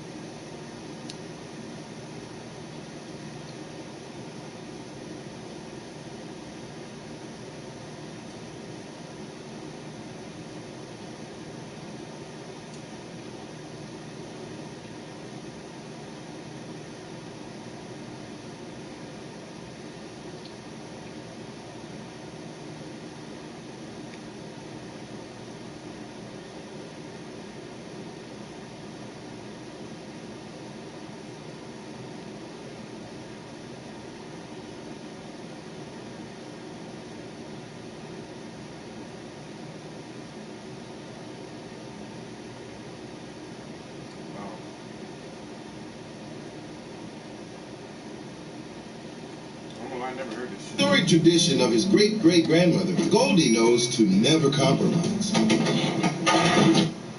We know you like a good mystery. Who, when confronted with a puzzle, can't help but try and figure it out? The process can be frustrating, but we usually get there in the end, especially when given some clues. But what if we told you there's a puzzle that exists in this world that just can't be solved, and we mean by anyone? That the answer to the riddle has kept some of the brightest minds on planet Earth up nights on end. It's a puzzle that will drive you around the bend, that will draw you in and boggle your brain to the extent of you ending up in a padded cell, wishing you would have never looked at the thing. It's the can of worms that has brought men to their knees, and we think it's time you had a look inside.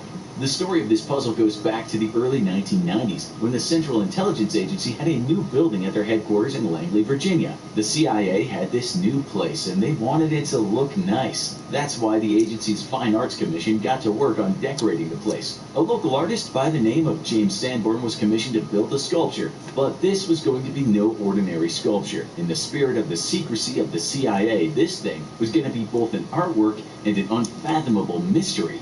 The sculpture was to be named Kryptos, which is the Greek word for hidden, and that's why these days we have lots of words with crypto in them, and these words usually refer to something secret or hidden. Anyone today can go and have a look at Kryptos. Well, if they're allowed in the CIA headquarters, of course. It sits between the courtyard and the cafeteria.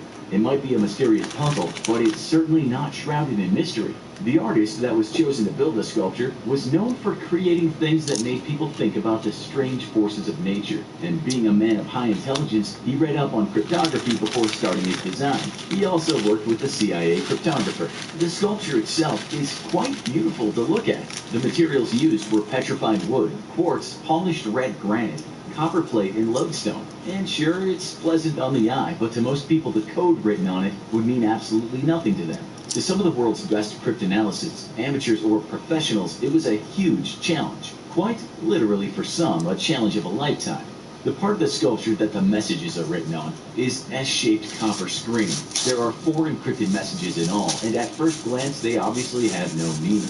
All the symbols are from the Latin alphabet, you know, the one we use to write English.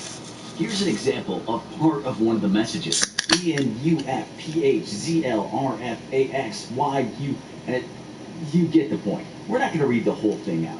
Yeah, it looks a bit harder than your regular puzzle, and that's why ordinary folks likely don't have a chance of cracking it. But it didn't look quite as meaningless to some big brains, and so for years they studied the sculpture and its different messages. One particular man was determined to crack the code, and lucky for him, he worked in the building. This was the CIA analyst named David Stein. Many others tried, but none were as successful as Stein. He didn't use any fancy machinery to solve the puzzle. He just took a paper and a pencil with him to the sculpture. He spent in total about 400 hours over 8 years, and he actually managed to solve 3 of the 4 puzzles. One puzzle is said to be totally unsolvable, but we'll come back to that later. So what did Stein find out?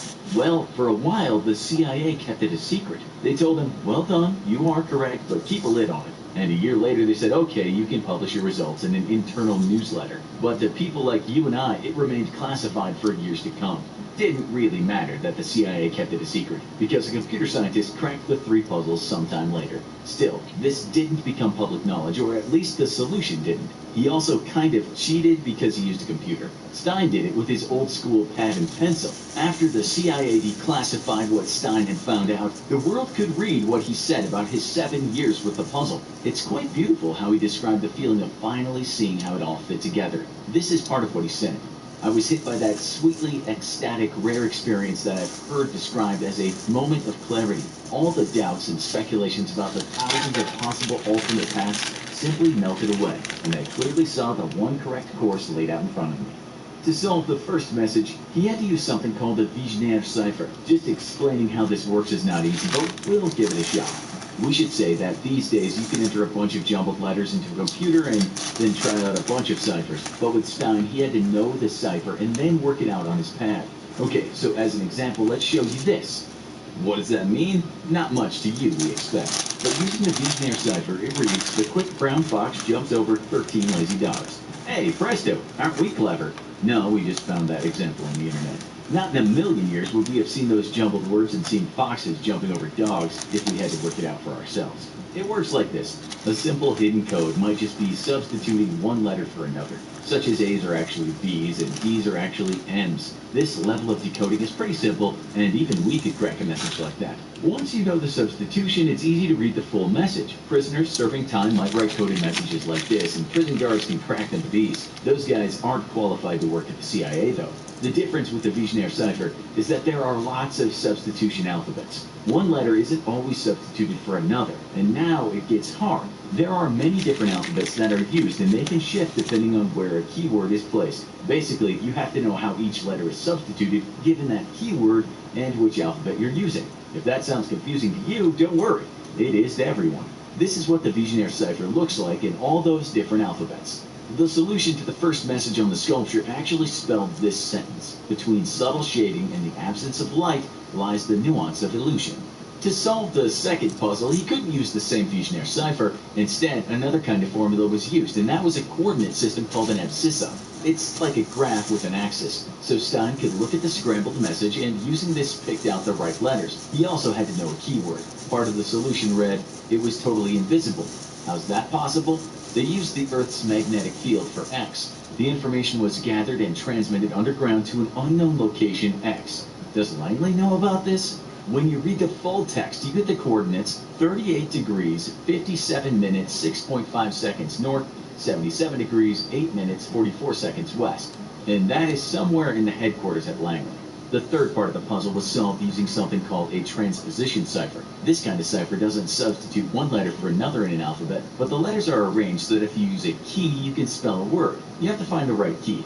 An example would be you see a bunch of letters that are scrambled, but you know if you move 3 places to the left, 4 places down, and 2 more right, up and down, and then back again, you'll get the next letter. The problem is there are lots of different transposition ciphers. Stein figured it out, and he read the message. Slowly, desperately slowly, the remains of passage debris that encumbered the lower part of the doorway was removed. With trembling hands, I made a tiny breach in the upper left-hand corner, and then, widening the hole a little, I inserted the candle and peered in. The hot air escaping from the chamber caused the flame to flicker, but presently details of the room within emerged from the mist. X, can you see anything? Q? What's all that about, you might ask? The answer is, it relates to a question that was asked by a British archaeologist when the tomb of Tutankhamun was opened in 1922. The reply to the answer was, it was wonderful. Okay, so well done to Mr. Stein, who worked all that out with simple tools in his amazing brain. We imagine if 99.9% of the planet were asked to solve those puzzles with nothing but a pencil and a notepad, and given 10 years to do it, they would fail. If given no time frame, we imagine that they'd all complete it in the same time it would take an infinite number of monkeys to write word for word the complete works of Shakespeare. That said, now we have the software, and you can run such word puzzles through it, and it'll get the job done in no time at all. You just have to figure out what cipher is being used. So the question is, how come no one has solved puzzle 4? You'd think someone like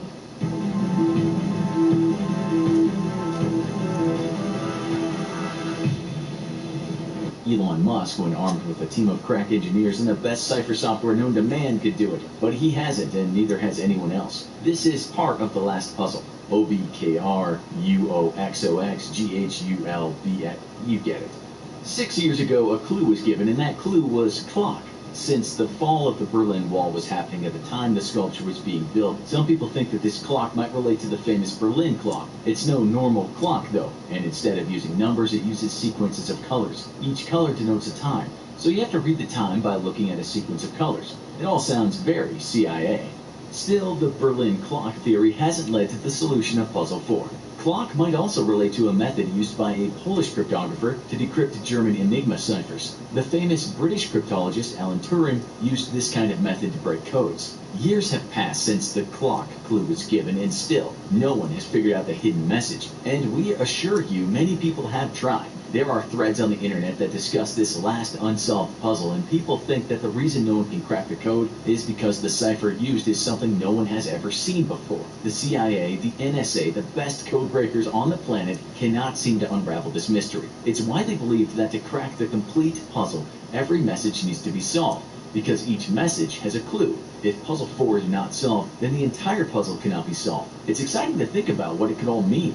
The creator of the sculpture, Sanborn, is now in his 70s and is probably bored of waiting for someone to solve the puzzle. He's been interviewed and said even if he dies and no one has solved it, he has written in his will that the solution will be passed on to someone else. That, of course, doesn't mean that this person will give anyone else the answer, but he or she will at least be able to confirm if anyone cracks the problem.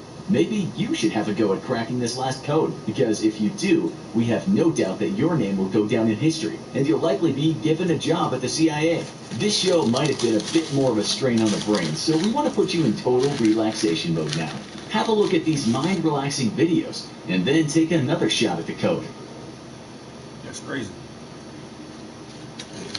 CIA code, it hasn't been cracked since the fucking 90s, in like 30 years? This is a story about a puzzle called Kryptos, and one woman who spent almost 2 decades trying to solve it.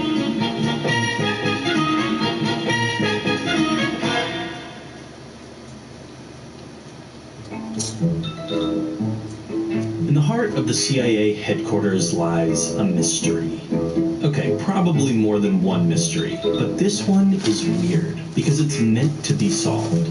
It's a sculpture containing an encoded message that's a challenge to the CIA employees. But for 30 years, no one has been able to figure out what it says.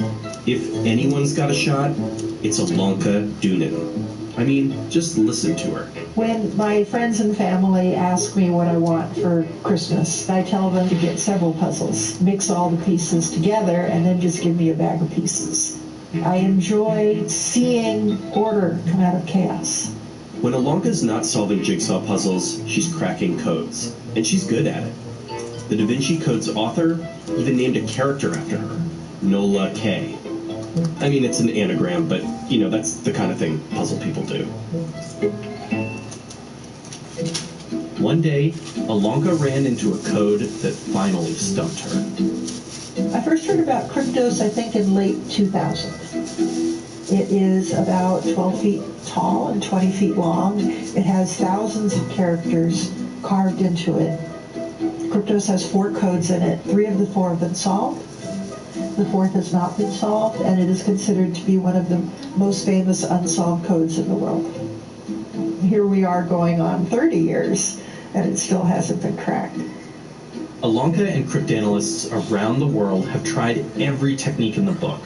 Polyalphabetic substitution, transposition, Playfair, binary, Morse. But the 4th code, only 97 characters long, it doesn't give an inch. It just sits there, right in front of us, unsolved.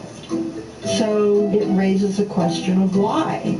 Why is it that this artist, Jim Sanborn, who had never created a code before in his entire life, how could he have designed something that has stumped the entire code-breaking world?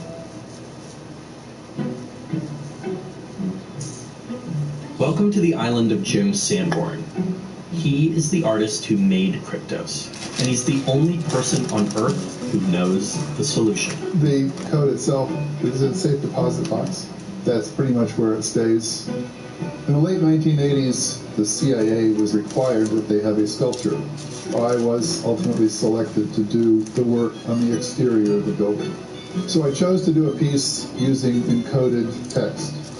Through this copper screen, I cut with jigsaws by hand almost 2,000 letters, and people have been contacting me continuously, daily, for 30 years about it.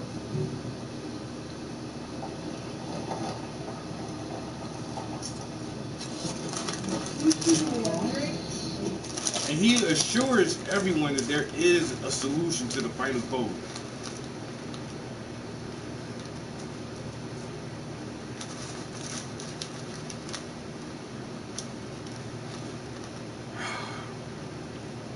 $30 years, bro. 30 years. We've entered the digital age of information. We're on the verge of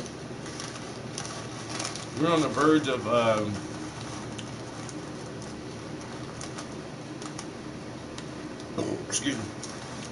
We're on the verge of AGI and quantum computing. And people still can't figure out this code from 30 years ago with just letters.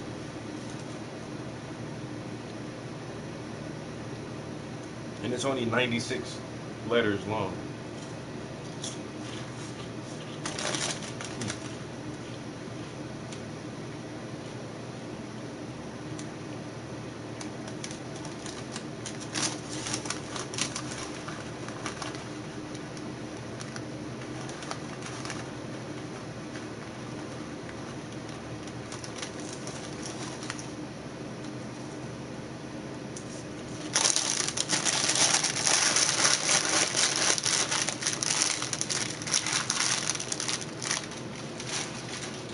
Very interesting.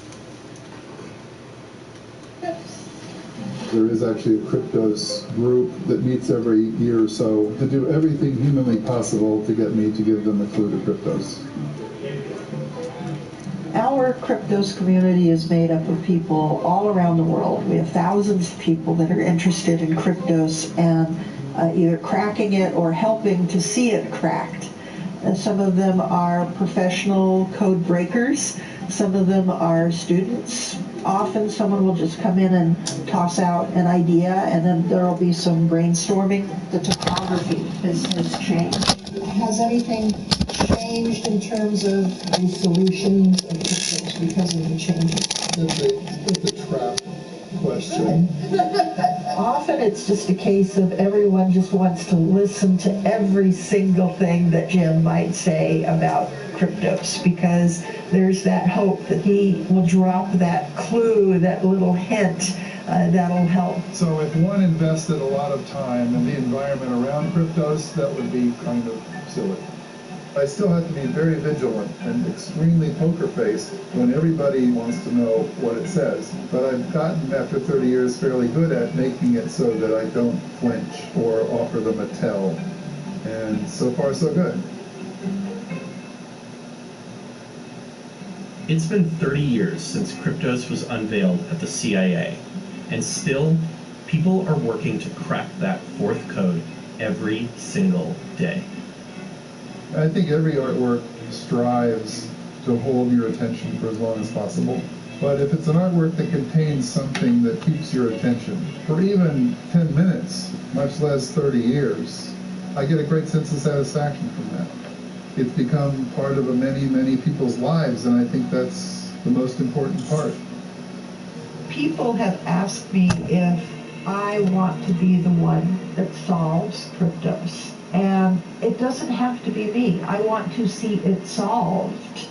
And if I can help by sharing as much information as I know, that's as good to me as having actually cracked the code.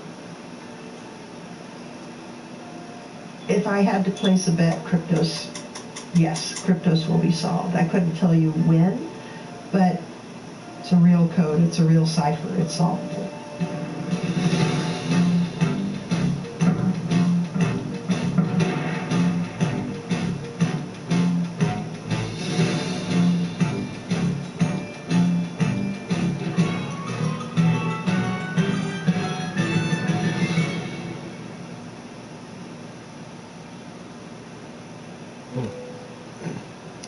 Interesting indeed.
that's me, like genuine, yeah, I'm the same OG.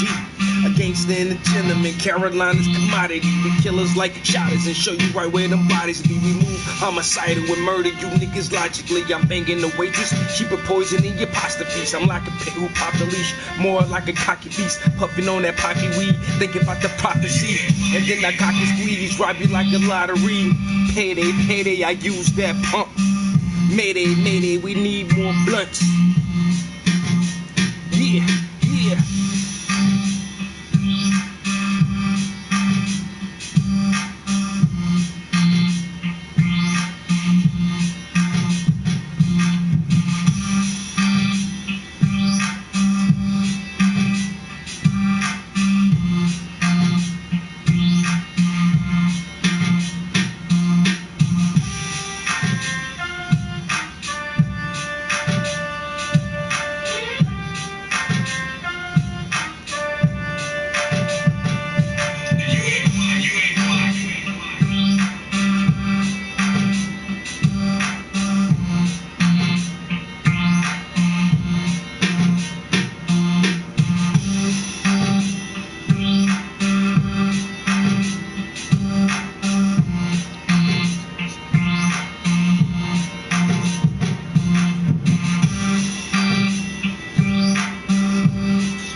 Cigarillo, strawberries, bananas and blunts, smoking like fruity weed, tasting like some, damn, I say that shit. Tasting like some blueberries, blowing circles, making rings. See the crystals smell the green. Take a pull and make it lean, colorful like little table like a murder scene. I was split them blunts wide open, niggas know we had the smokers. Y'all just admit the jokers, y'all grab the turbo rollers, and I am strictly doja riding like a roller coaster. Read aroma. It is the potion, gorilla brisk, the phone went long as I can't catch it on that beat, yo.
Bing bong.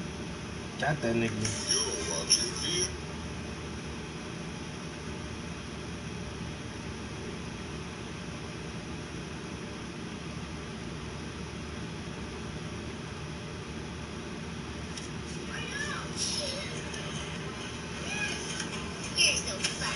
Oh, okay, you're done.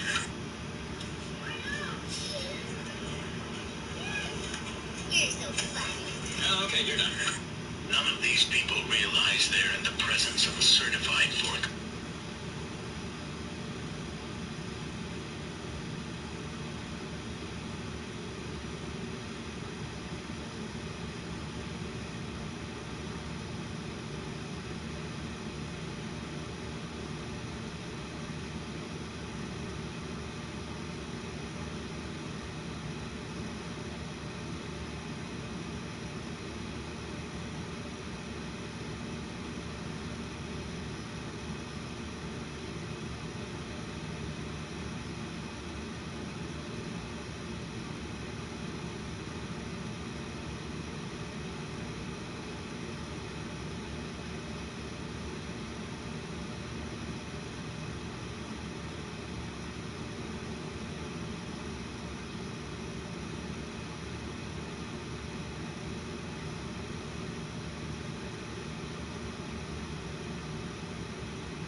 You gonna have to slow down with the music. I ain't got none of that. I don't even cuss in my bed. I try not to. I ain't got no community guidelines right now. It's just, it's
If you have a hard time figuring if you for me or the other guy, then you ain't black. I still just want to say, my nigga, what does that even mean, bro? What is that? What do you mean? What did you really mean when you said that?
This is the last time you did a proper cleanse of your intestines. Maybe you do them often. Maybe you've never done one. But when Clarence Thomas, our black Supreme Court justice, who's married to a white woman, he became a U.S. Supreme Court justice only because of the Rodney King riot, Baba Davis. Let us be clear about something. Let us be very clear. You've had 3 black Supreme Court justices, Thurgood Marshall, Clarence Thomas, and now Ketanji Brown Jackson. Yes. Well, guess what? All 3 of them went into office basically because of police brutality. Thurgood Marshall was sworn in as a conciliation prize to black America as a result of the 1967 riots. You had over 100 race riots across America's cities in 67. Detroit and Newark, New Jersey were the worst, or should I say the best, the most revolutionary.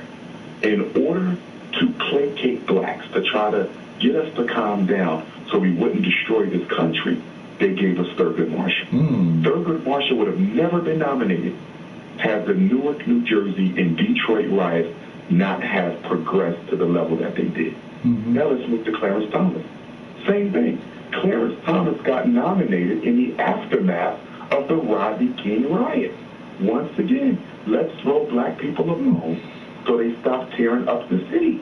George and now Floyd. Ketanji Brown Jackson. Same thing. Ketanji Brown Jackson was nominated as a conciliation prize because of what? George Floyd. These murders that are still going on in this country. In other words, Baba David, what Joe Biden and the Congressional Black Caucus said basically was, we're not going to pass the George Floyd police reform bill.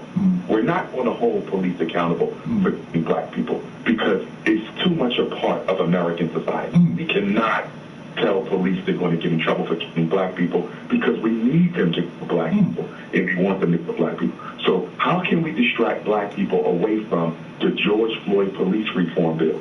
You know what? Give them another Supreme Court justice, married to a white person. And that's exactly what they did. Clarence Thomas got a white wife. Ketanji Brown Jackson got a white husband.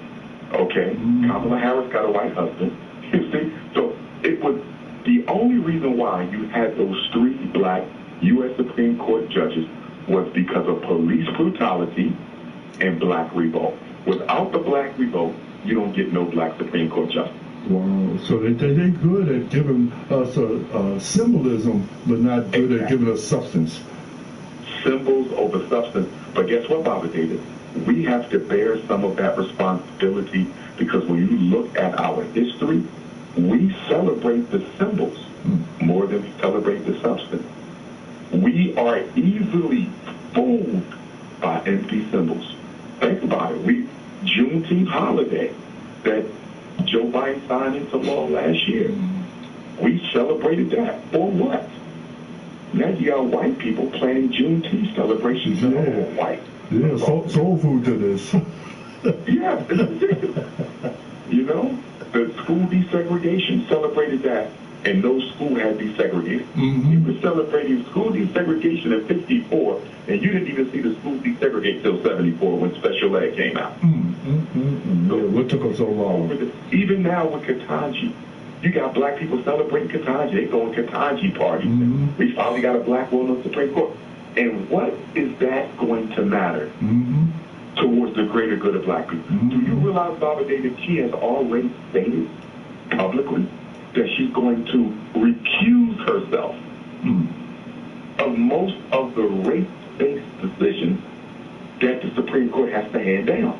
What good are you on the Supreme Court if you're going to recuse yourself of issues involving race? Now, I don't think she's going to recuse herself of every single case involving race, but so far, most of the upcoming cases, and I understand when it comes to Harvard, she went to Harvard. There's a case coming before the Supreme Court soon about Harvard and racial quotas and reverse racism that the Asians are pushing, you know, part of the Asian agenda to replace black people. I can understand some of that because she went to Harvard, so understandably she can't sit on that. But then there's other cases that are coming up that she's considering recusing herself from. So she wants to make sure she don't get branded a black Supreme Court justice. Man, the other justices already recused themselves for nothing. Including Clarence Thomas got in there on black people and turned his back on black people. And what his wife is doing, he should recuse himself from anything that has to do with her. But he ain't recused of nothing. He ain't going to do it.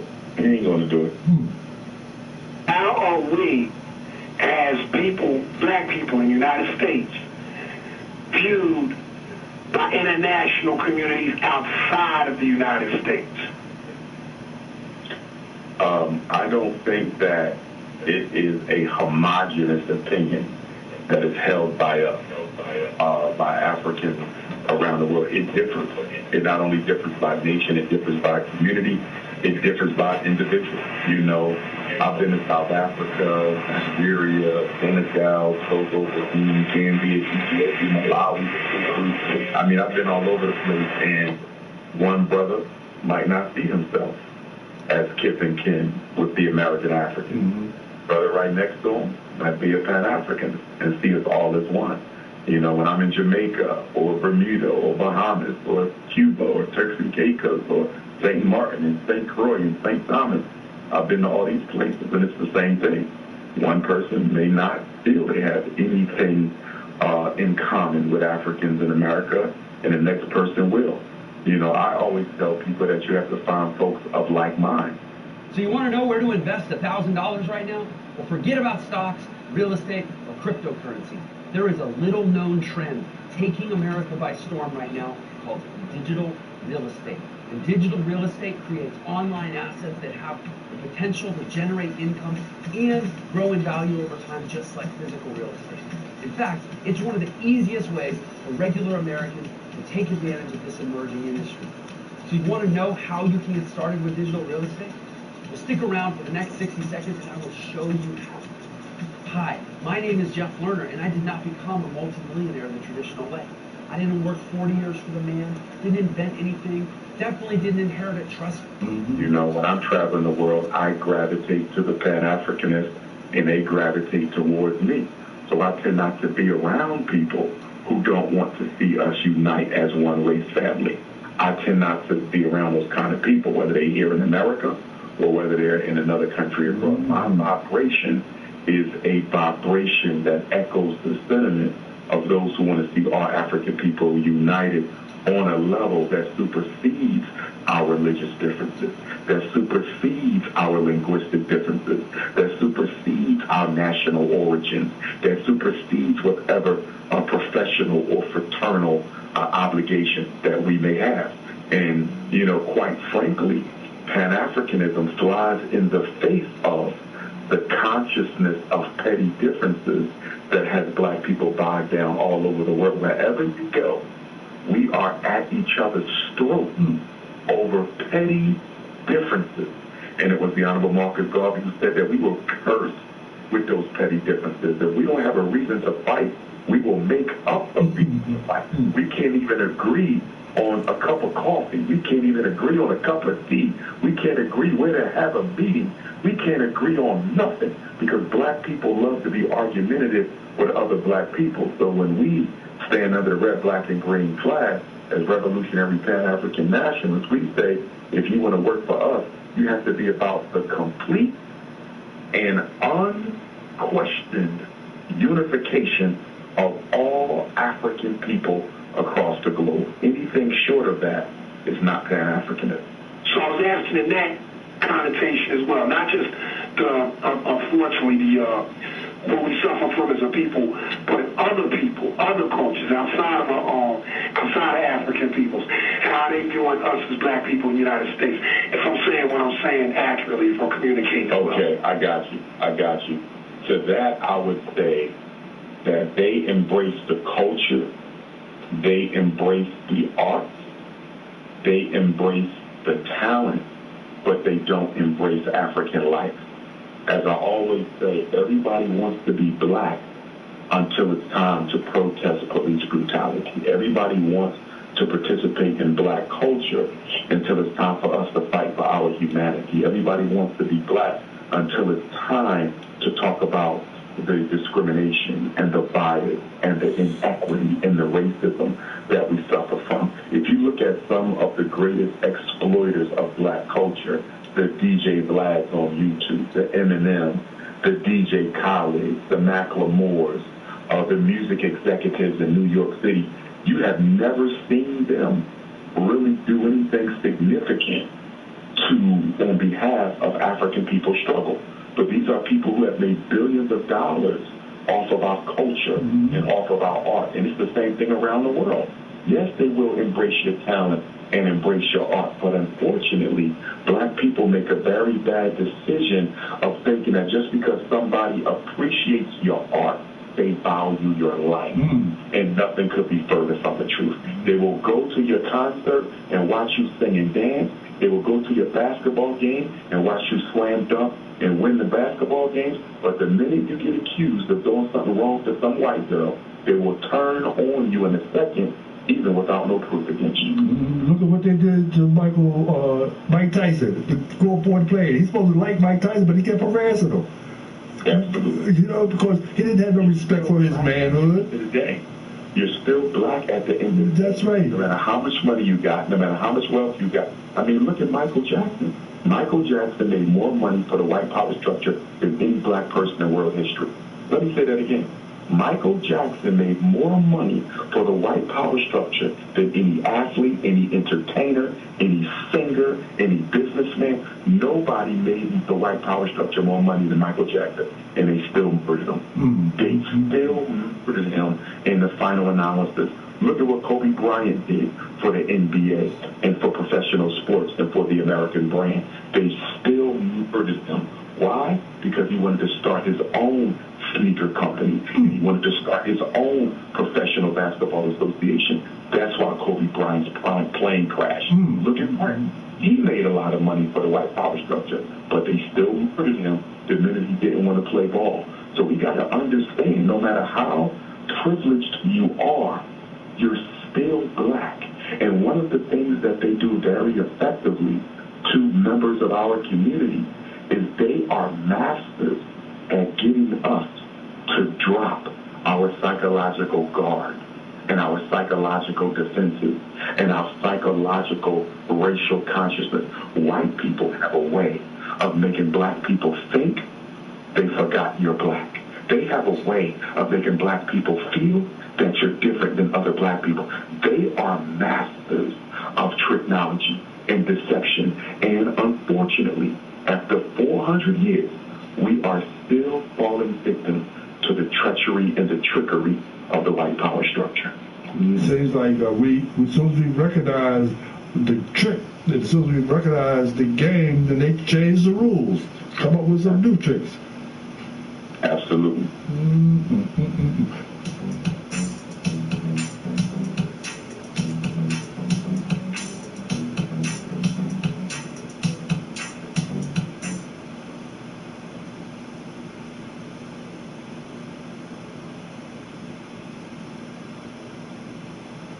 Reverend Jesse, you say that there's no such thing as a sellout, but you can admit that the word sellout does exist and that it is used, right? Yeah, it is used, just like the word racism.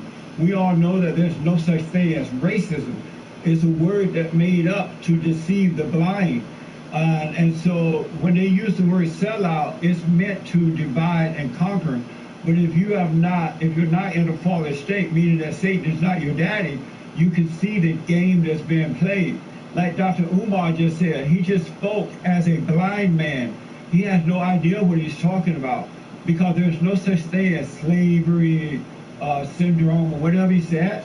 Our battle is a spiritual battle. It's either right or wrong, good or evil.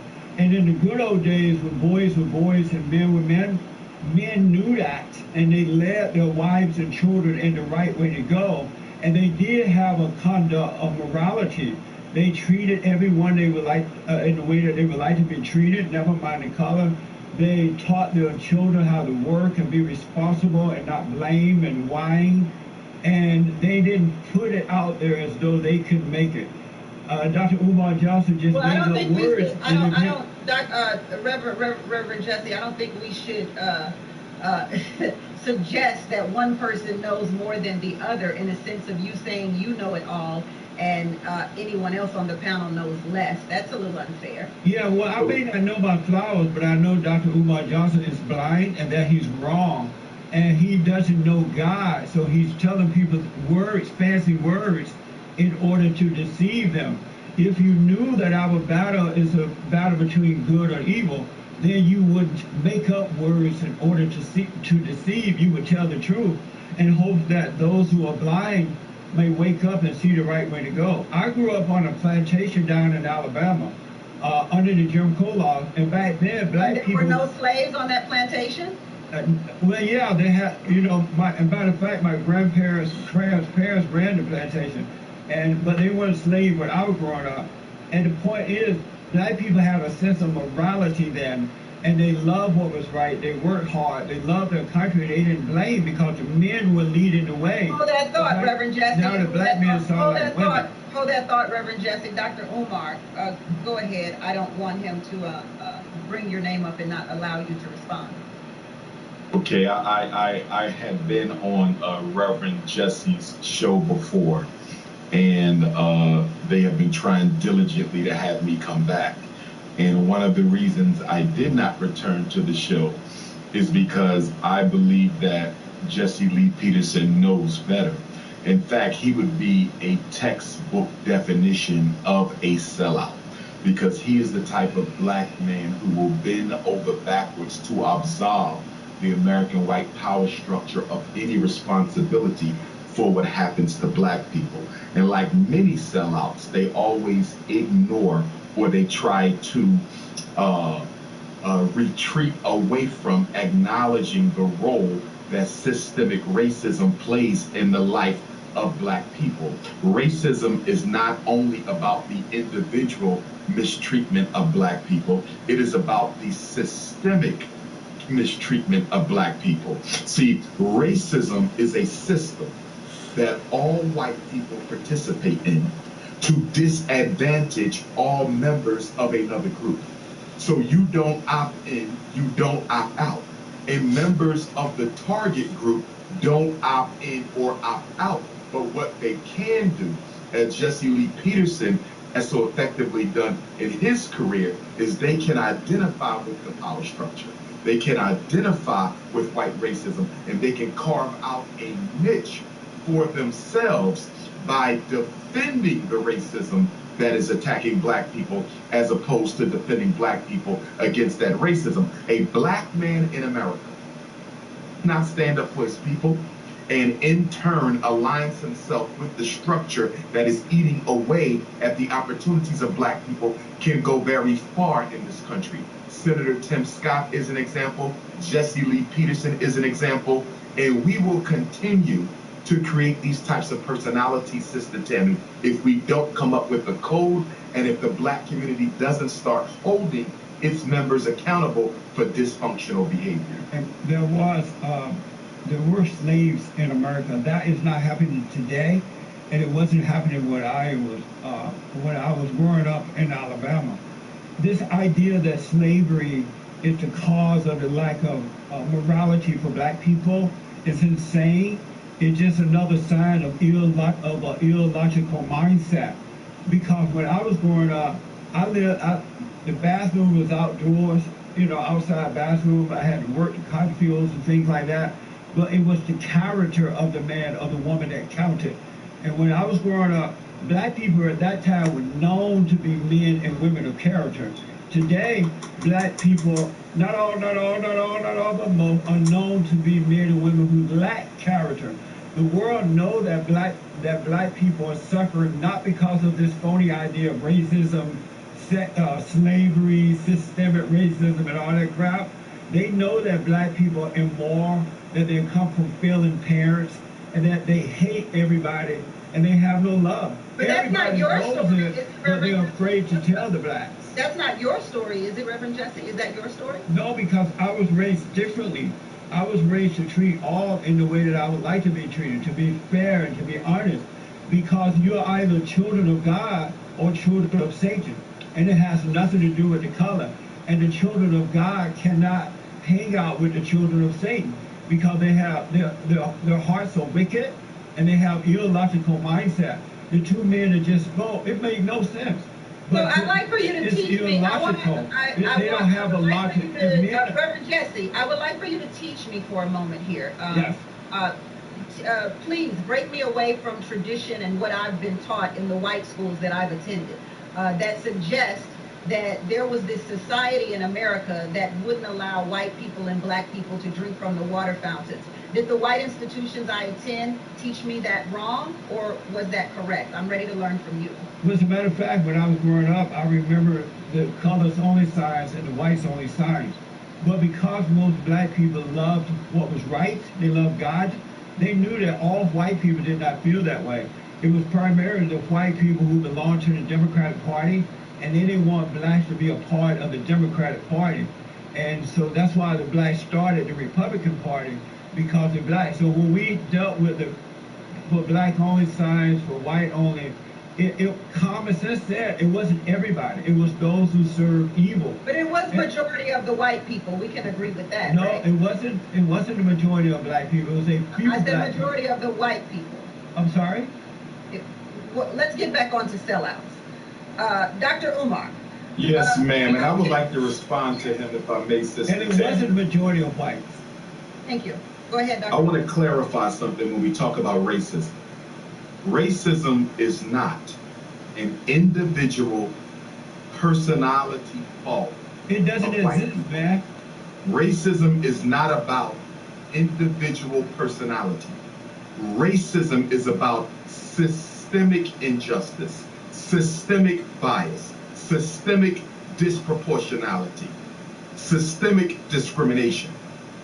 You do not opt out of racism. All white people benefit from, participate in racism. So whether your ancestors owned black people or not is irrelevant. And the reason it is irrelevant, Sister Tammy, is because even if your ancestors didn't own black people, they worked at a job that was created because of the enslavement of black people. So there's no such thing as slavery did not impact my family. Just like in today's America, all white people benefit from the mass incarceration of black people. They benefit from the miseducation of black children. They benefit from the police brutality against black people. So I want to make sure we are clear. Racism is not about individual white people choosing to hate blacks. Racism is about the system of racism that controls opportunities and resources, Sister Tammy. Racism is not about the attitude. It's about the control of resources and opportunities. Tammy, that is not true. This is why we have to, we must get to know ourselves so that we can overcome that fallen state. Dr. Umar is evil for putting out a lie like that, or lies like that, because people are going to believe Well, in let's it. refrain from calling people names. Okay. Well, he's not telling the truth. We have to refrain, Sister Tammy, but at the same time, I think it's important that we understand the difference between the Negro and the coon. Sister Tammy, this is a very important distinction that has to be made. The Negro is innocent in his ignorance, Sister Tammy. As Brother Michael said earlier, some people make mistakes against the race unknowingly. If you make a mistake against the race unknowingly, that was a Negro. Negroes are innocent. They think white people are more intelligent. They think Jesus is black because they haven't been taught any better. But a coon knows better. But the coon voluntarily identifies with his oppressor because there is an agenda that he's looking to get filled. And the sad thing about Jesse Lee Peterson is he is too old to be cooning at this point in his life. And the fact that he claims to be a man of God doing the devil's work makes him a total hypocrite. But Tammy, you know what I just want to add to that? To hear Dr. Umar and the other man to speak this way is Michael, sorry. To hear Michael and Dr. Umar speak this way is abnormal for men. Normally men, when I was growing up, they had logical mindset. But today's black man has an illogical mindset because he thinks like a woman. He has not overcome the spirit of the woman and returned to the logical mindset. There is nothing more effeminate than a white man defending the white power structure against black people. There is nothing more effeminate than a black man defending the white power structure against black people. Why are you speaking? You are politically effeminate, Jesse Lee Peterson. In their mind. You are politically effeminate. Are illogical. You are in their politically mindset, right? effeminate. Why are you are defending the white power structure against your own people while you claim to be a man of God. You are a disgrace to your race, sir. You are a disgrace to your race. And so normally the men with a logical mindset would bring the women and children to a logical mindset to help them to overcome. But now the black men, not all but most, they think like their mothers and grandmothers, so they all think just like women, and that's why you can't get it right. So indicting racism makes you a woman. And that order is God in Christ, Christ in man, man over woman, and woman over children. I'm not interested in a religious interpretation of racism. Today's black woman is over the men. And it is a mistake to use religion to interpret political phenomena. That's why we're going to take a quick break and we'll come right back on the Tammy Mack Page Show on Fox Soul. Let's take a quick break. We'll come right back. Say that again. Would you consider them sellouts? Who? Harvey and there's another one I'm thinking of. I wouldn't consider Steve Harvey a sellout as strictly as I would consider a Shaquille O'Neal, a Charles Barkley, and a Kendrick Perkins sellout. And the reason I'm drawing a distinction is whenever Shaquille O'Neal, Charles Barkley, and Kendrick Perkins open their mouth on issues involving black people, they always take the side of the white power structure. Whereas with Steve Harvey, I have seen some attempts by him in the integrity of black people. It's not often. I'm not even going to say it's acceptable, but there is levels to the coon kingdom. There's levels to the coon kingdom. So even though they are all sellouts, you have your grade A coons like Jesse Lee Peterson and Charles Barkley, and then you have your grade B coons, which will be like a Kendrick Perkins and a Shaq, and then you have your grade C coons, which would be like a Steve Harvey. So there's levels to the coon kingdom. Say again. But you do put him in the coon kingdom. I would put Steve Harvey in the coon kingdom, but he wouldn't be grade A like Jesse Lee Peterson and Charles Barkley. And the other thing I wanted to say quickly, Tammy, with Kim Kardashian, that was a perfect example of racism on the part of the white power structure, who says, I would rather hear a white woman articulate the issues of incarcerated black females. Now, you have hundreds of black women who fight for the liberation of incarcerated sisters every day. I can run off organizations all day long, but instead of meeting with black women who are in the trenches doing the work, we are instead going to let a privileged white woman articulate the issues for black people. And Sister Tammy, that was dangerous, that black women supported Kim Kardashian being their mouthpiece, because what it does is it reinforces an old stereotype that black people are not intellectually sound enough to articulate their own issues and that they need a white person to do it. We should never celebrate a white person being selected to represent our issues. It should always be someone who looks like us. That should be a part of the code. That should be part of the code. Go ahead, Michael. Jesse, we're coming right to you. Go ahead, Michael. Just a quick clarification. I didn't say I wouldn't go to meet with Trump. I said I wouldn't go by myself. I would go with a group of people a group of African Americans who have a political agenda, who have an agenda to get something for our people. I wouldn't just go by myself, and I wouldn't go for a photo. Absolutely. Reverend Jesse. Yes. You're a part of the Coon Kingdom, he says. That's right. You know, you just heard the voice the doctor said and what Michael said. It's sad to see that most black people believe that they're all the same because of their color. They're not looking at their true self. They are a spirit created in the image of God. They don't know that. They're going by colors, and so they're all in the same pot, headed down to the road to destruction. Jesse, I want to ask you. Donald Trump was the best thing that ever happened to black Americans, because Donald Trump did not see colors. He saw colors, but he wasn't into the color thing. He was into what is right. And that's why he was able to help black people more so than any other president that we have had in the last, I don't know how many years, right? Obama was the worst, by the way. But Donald Trump was the best. I call him the great white hope because he made America great again. Black people went to work. They started buying homes and starting families and things like that because of Donald Trump. But these people like Dr. Umar and Michael, they're into their color. They're in a fallen state. They're weak males. They cannot see. They can't see that Donald Trump was a man of God. He was a conservative, Christian, straight white man whose love was right. And he wasn't into the color. That's why Kanye West and other black men and women who met with the president, they respected him because he was not into color. He gave black universities more money than anybody else, and all they did was misuse it. He did more to help the blacks than anyone else. The logos of these companies that we spend money with, but bring that money back to the African American. You guys need to stop begging, man. And bring that money back to the black people. Please, sir, don't interrupt. Talk about bring that money back to the African American. Michael. And you use that money to help empower African American owned businesses also.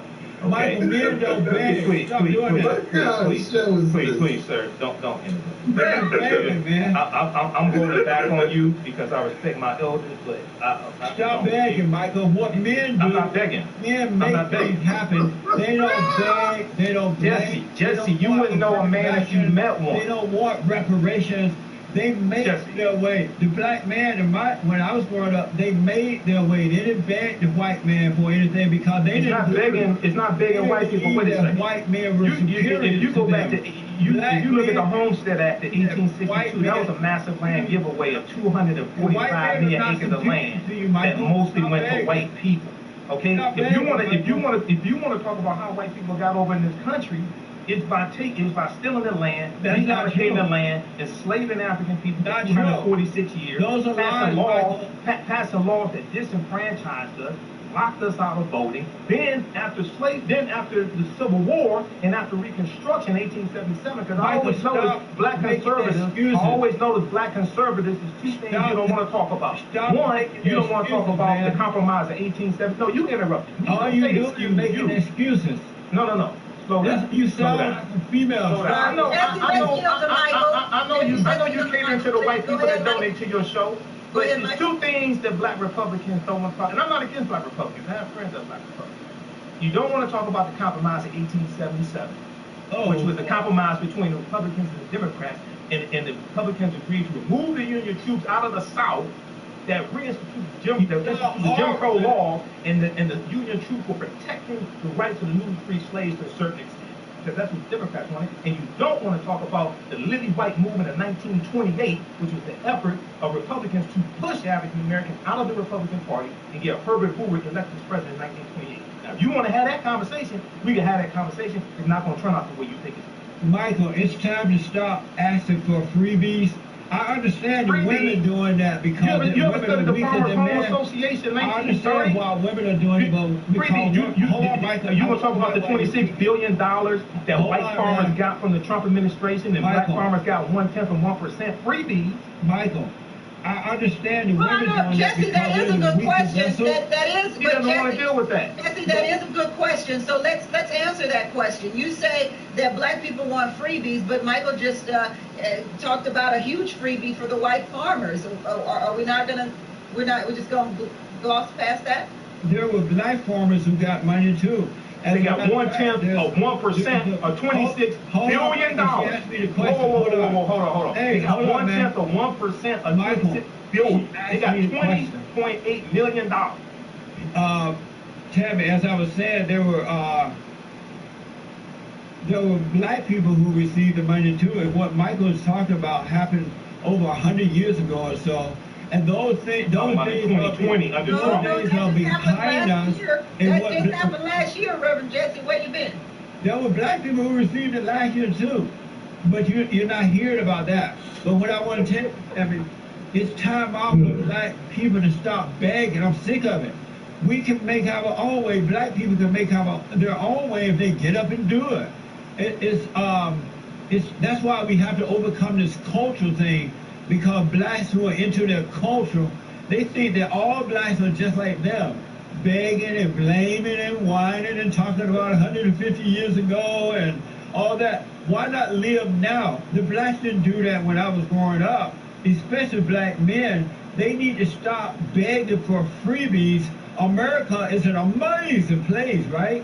And whatever you want to do in this country, you can do it. You can make it. Oh, that thought. Okay, yes, that is true. That is so true. I'll have to agree with you on that, Reverend Jesse. Whatever you want to do in this country, you can do. Yeah. Dr. Umar, earlier you talked about, black men shouldn't date white women. Frederick Douglass was labeled a turncoat by many African Americans because he married a white woman. He was also criticized for his willingness to work with slave owners to seek a peaceful end to slavery. So what are your thoughts on that? Was Frederick Douglass a sellout?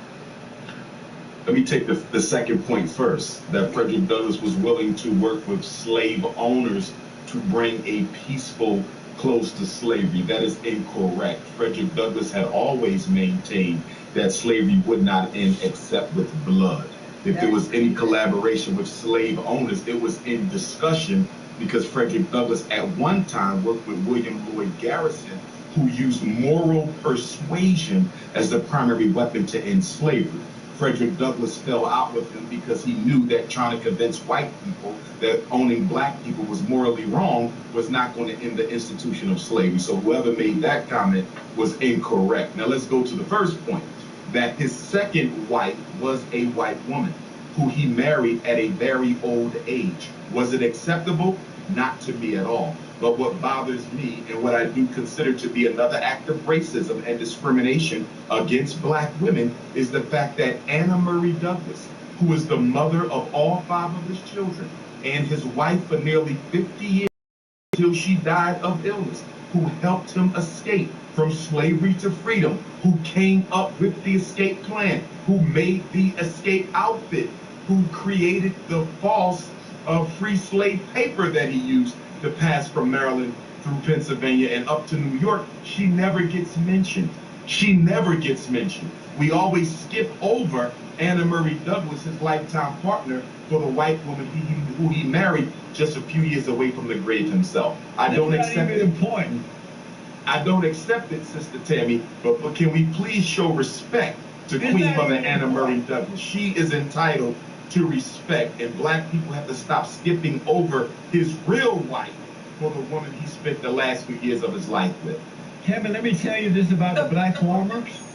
So do you farmers are getting a huge freebie from the USDA today, right? According to the Washington Post, $5 billion of Biden's stimulus package is going to benefit black farmers.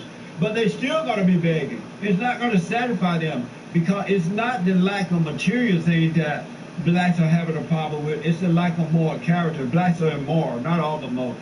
And We're going to take a quick break. that. We'll come right back on the Tammy McLeod Show on Fox Soul. Dr. Umar, what's going on with the school? Where can we contribute? What can you tell us about it, or is there something else you'd rather discuss tonight? Oh, that's fine. Brothers and sisters who want to support the renovation efforts at the Frederick Douglass and Marcus Garvey Academy can do so on the Cash App at $FDMG School. I repeat, on the Cash App, $FDMG School. Also on PayPal at paypal.me/FDMG Academy. I will also be speaking in Las Vegas on the 14th of May, Oakland the 15th of May, Los Angeles the 16th of May, Palm Springs the 22nd of May, South Bend, Indiana the 23rd, Fayetteville, North Carolina, June 4th, Statesville, North Carolina, June 6th, Juneteenth, Atlanta on the 19th, Detroit, Michigan, Preschool Educators Conference, June the 18th, and Louisville, Kentucky, Marcus Garvey birthday celebration on August the 14th. Brothers and sisters want to reach me, drumarjohnson.com or 215-989-9858. You know your whole sketch, your whole tour by heart. I don't even know. Were you reading that, officer? How do you know that? You have to know it by heart. Don't forget Hartford, Connecticut, June 26th, Nashville, Tennessee, July 17th. Okay. I think I'm going to have to meet you in L.A. since that's where I am. So I'll. Yes, ma'am. And they can order the new book as well at drumarjohnson.com. Knocking out the coons, knocking out the haters, knocking out the YouTubians, baby.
Yo, you good, bro? What's up? Shit, I can't call it. What you doing? Shit, I'm still in the studio working on a piece of art, bro. Yeah, I say chilling in the studio. That's what's up. That's what's up. What you got going on today?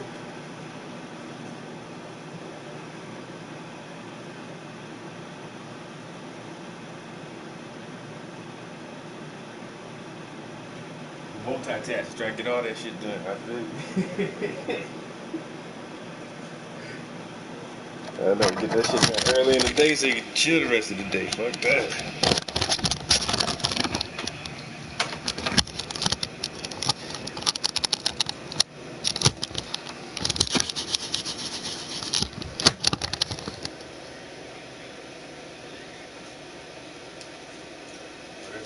What you cooking? There you go. That baked chicken, that shit here every time.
what's up. What's up? But shit, I definitely hit you as soon as I sit down.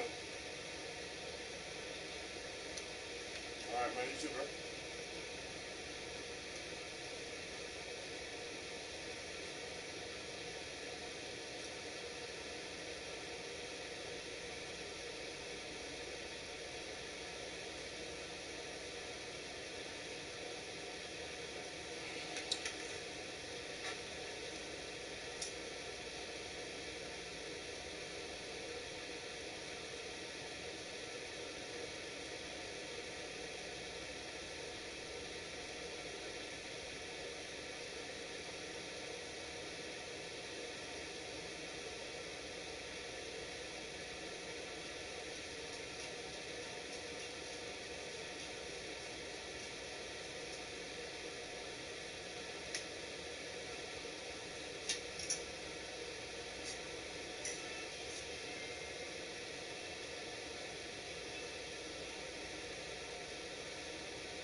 shit, Joe Byron.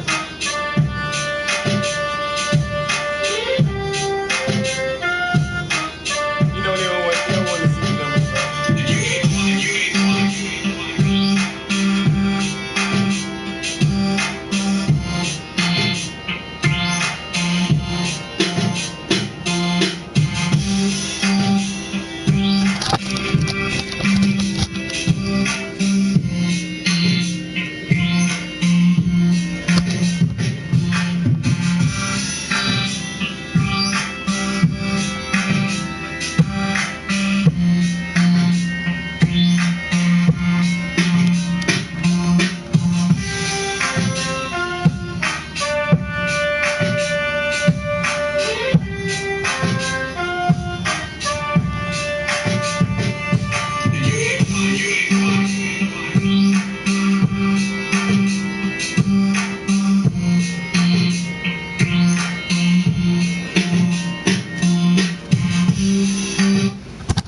I ain't gonna lie, bro. I don't know how much I'm gonna price this shit, but I gotta get it done.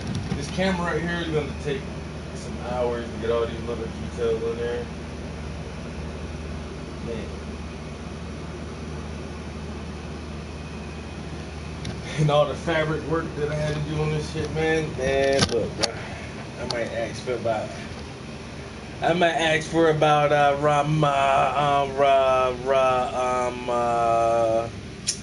about 42, maybe. Give me 42. You can have it for 42. I'll let it go for 42. You know what I'm saying? A little 42. It ain't nothing too heavy.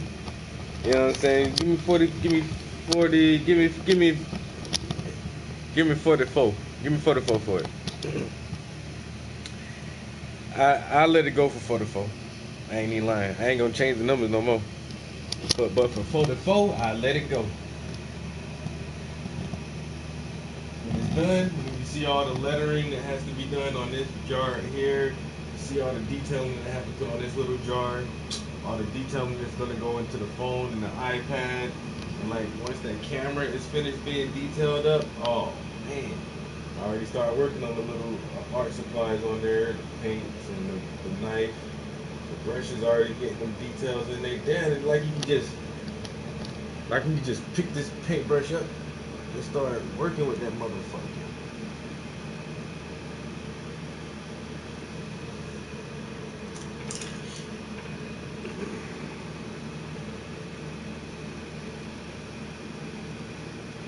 The painting look realer than the real thing. How the hell is that even possible?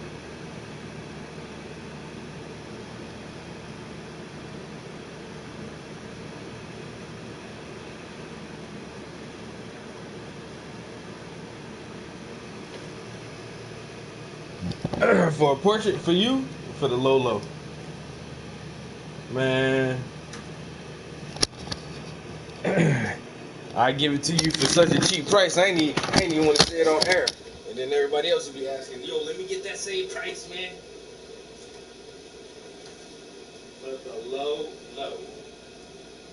For sure.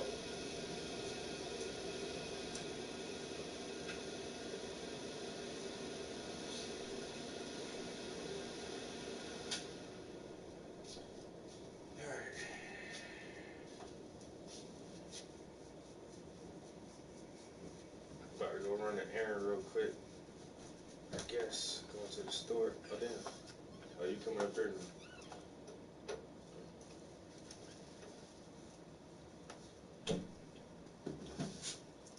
I really was just looking for a pair of headphones.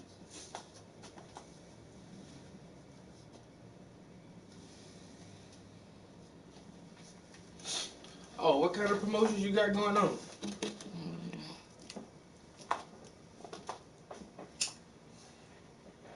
Yeah, if you including like some artwork or something in that shit, tell them they get a coupon, a $400 coupon to Paintings by the Prince. Each package will come with a portrait painting. Oh man, you selling some big ass packages. What kind of packages you selling, man? You trying to get people professional portrait paintings done? That's wild. You need a pair of headphones,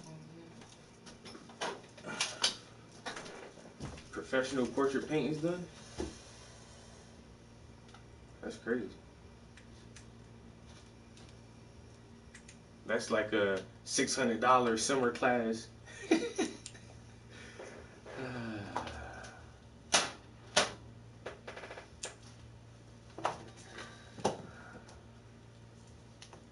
thought we were going to the store. I'm dressed. What's up, King Hazy? Cause it's gonna be hot in this bitch in 2.2 minutes, you know? Gotta turn the air and shit off. That shit gonna be hot in the fast. I've already had that because I just retwisted my hair, just did it in the bathroom. Hot as shit. Even today. Today's the first day. And I literally had to like take clothes off while I was at work. Normally I'd be in my robe, bundled up, no matter what time of the year it is, because it'd be cool in here. Like I said, it's the first full week where it's like, it's been warm, yo. I don't even care that it's warm. It's the humidity. My sinuses are like, please. Yeah. I've been kind of fucked up. I went hiking and cut the grass. Like, my shit was stuffy as shit last night. I couldn't find to sleep, so I couldn't. Then you know you get that roll, and then this side closed, and then you roll over, and this side of your nose gets stuffy, and you go back and forth. I was doing that shit last night. Then the rain started, and that didn't help. Well, my grass looked good. For now. Then it just rained on it too. Yeah, and that's gonna give it 2 inches by tomorrow. That's what I said. Every time you cut the grass or I mop the floor, it's a bad omen because it always rains after. That's like the third time that happened in a row when you cut the grass. Yeah, that's why I gotta.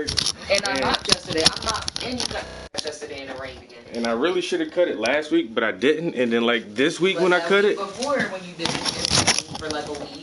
Yo, in just 1 week without cutting, the grass was so high, like... I mean, you could look at the neighbor's yard compared to ours. Theirs is not all the way cut. Theirs got cut down less than a week ago, too, though. Yeah. But, like, my grass was so high, it almost stalled the motor out. You know how this shit is, like, the blades just won't cut because the grass too thick. I had to cut, like, little thin-ass strips of grass, yo, because that shit was already so thick and had all the moisture in it from the rain still. Like, it took me a minute to do that shit, but it's done. And hopefully, like, if we don't get no more rain this week, maybe I can go 2 weeks without cutting it. I'm not trying to cut the grass every week. And it cost me $17 to fill up my lawnmower. I'm exaggerating, I don't really know, but it feels like it costs $17 just to fill up the lawnmower, no? Alright, you've been here about 4.5 hours. Got a good bit done on this piece today. I'm feeling really proud of it. That camera's coming along nicely. So yeah. I might be back up tomorrow. I mean, later this evening. Catch y'all next time. Peace.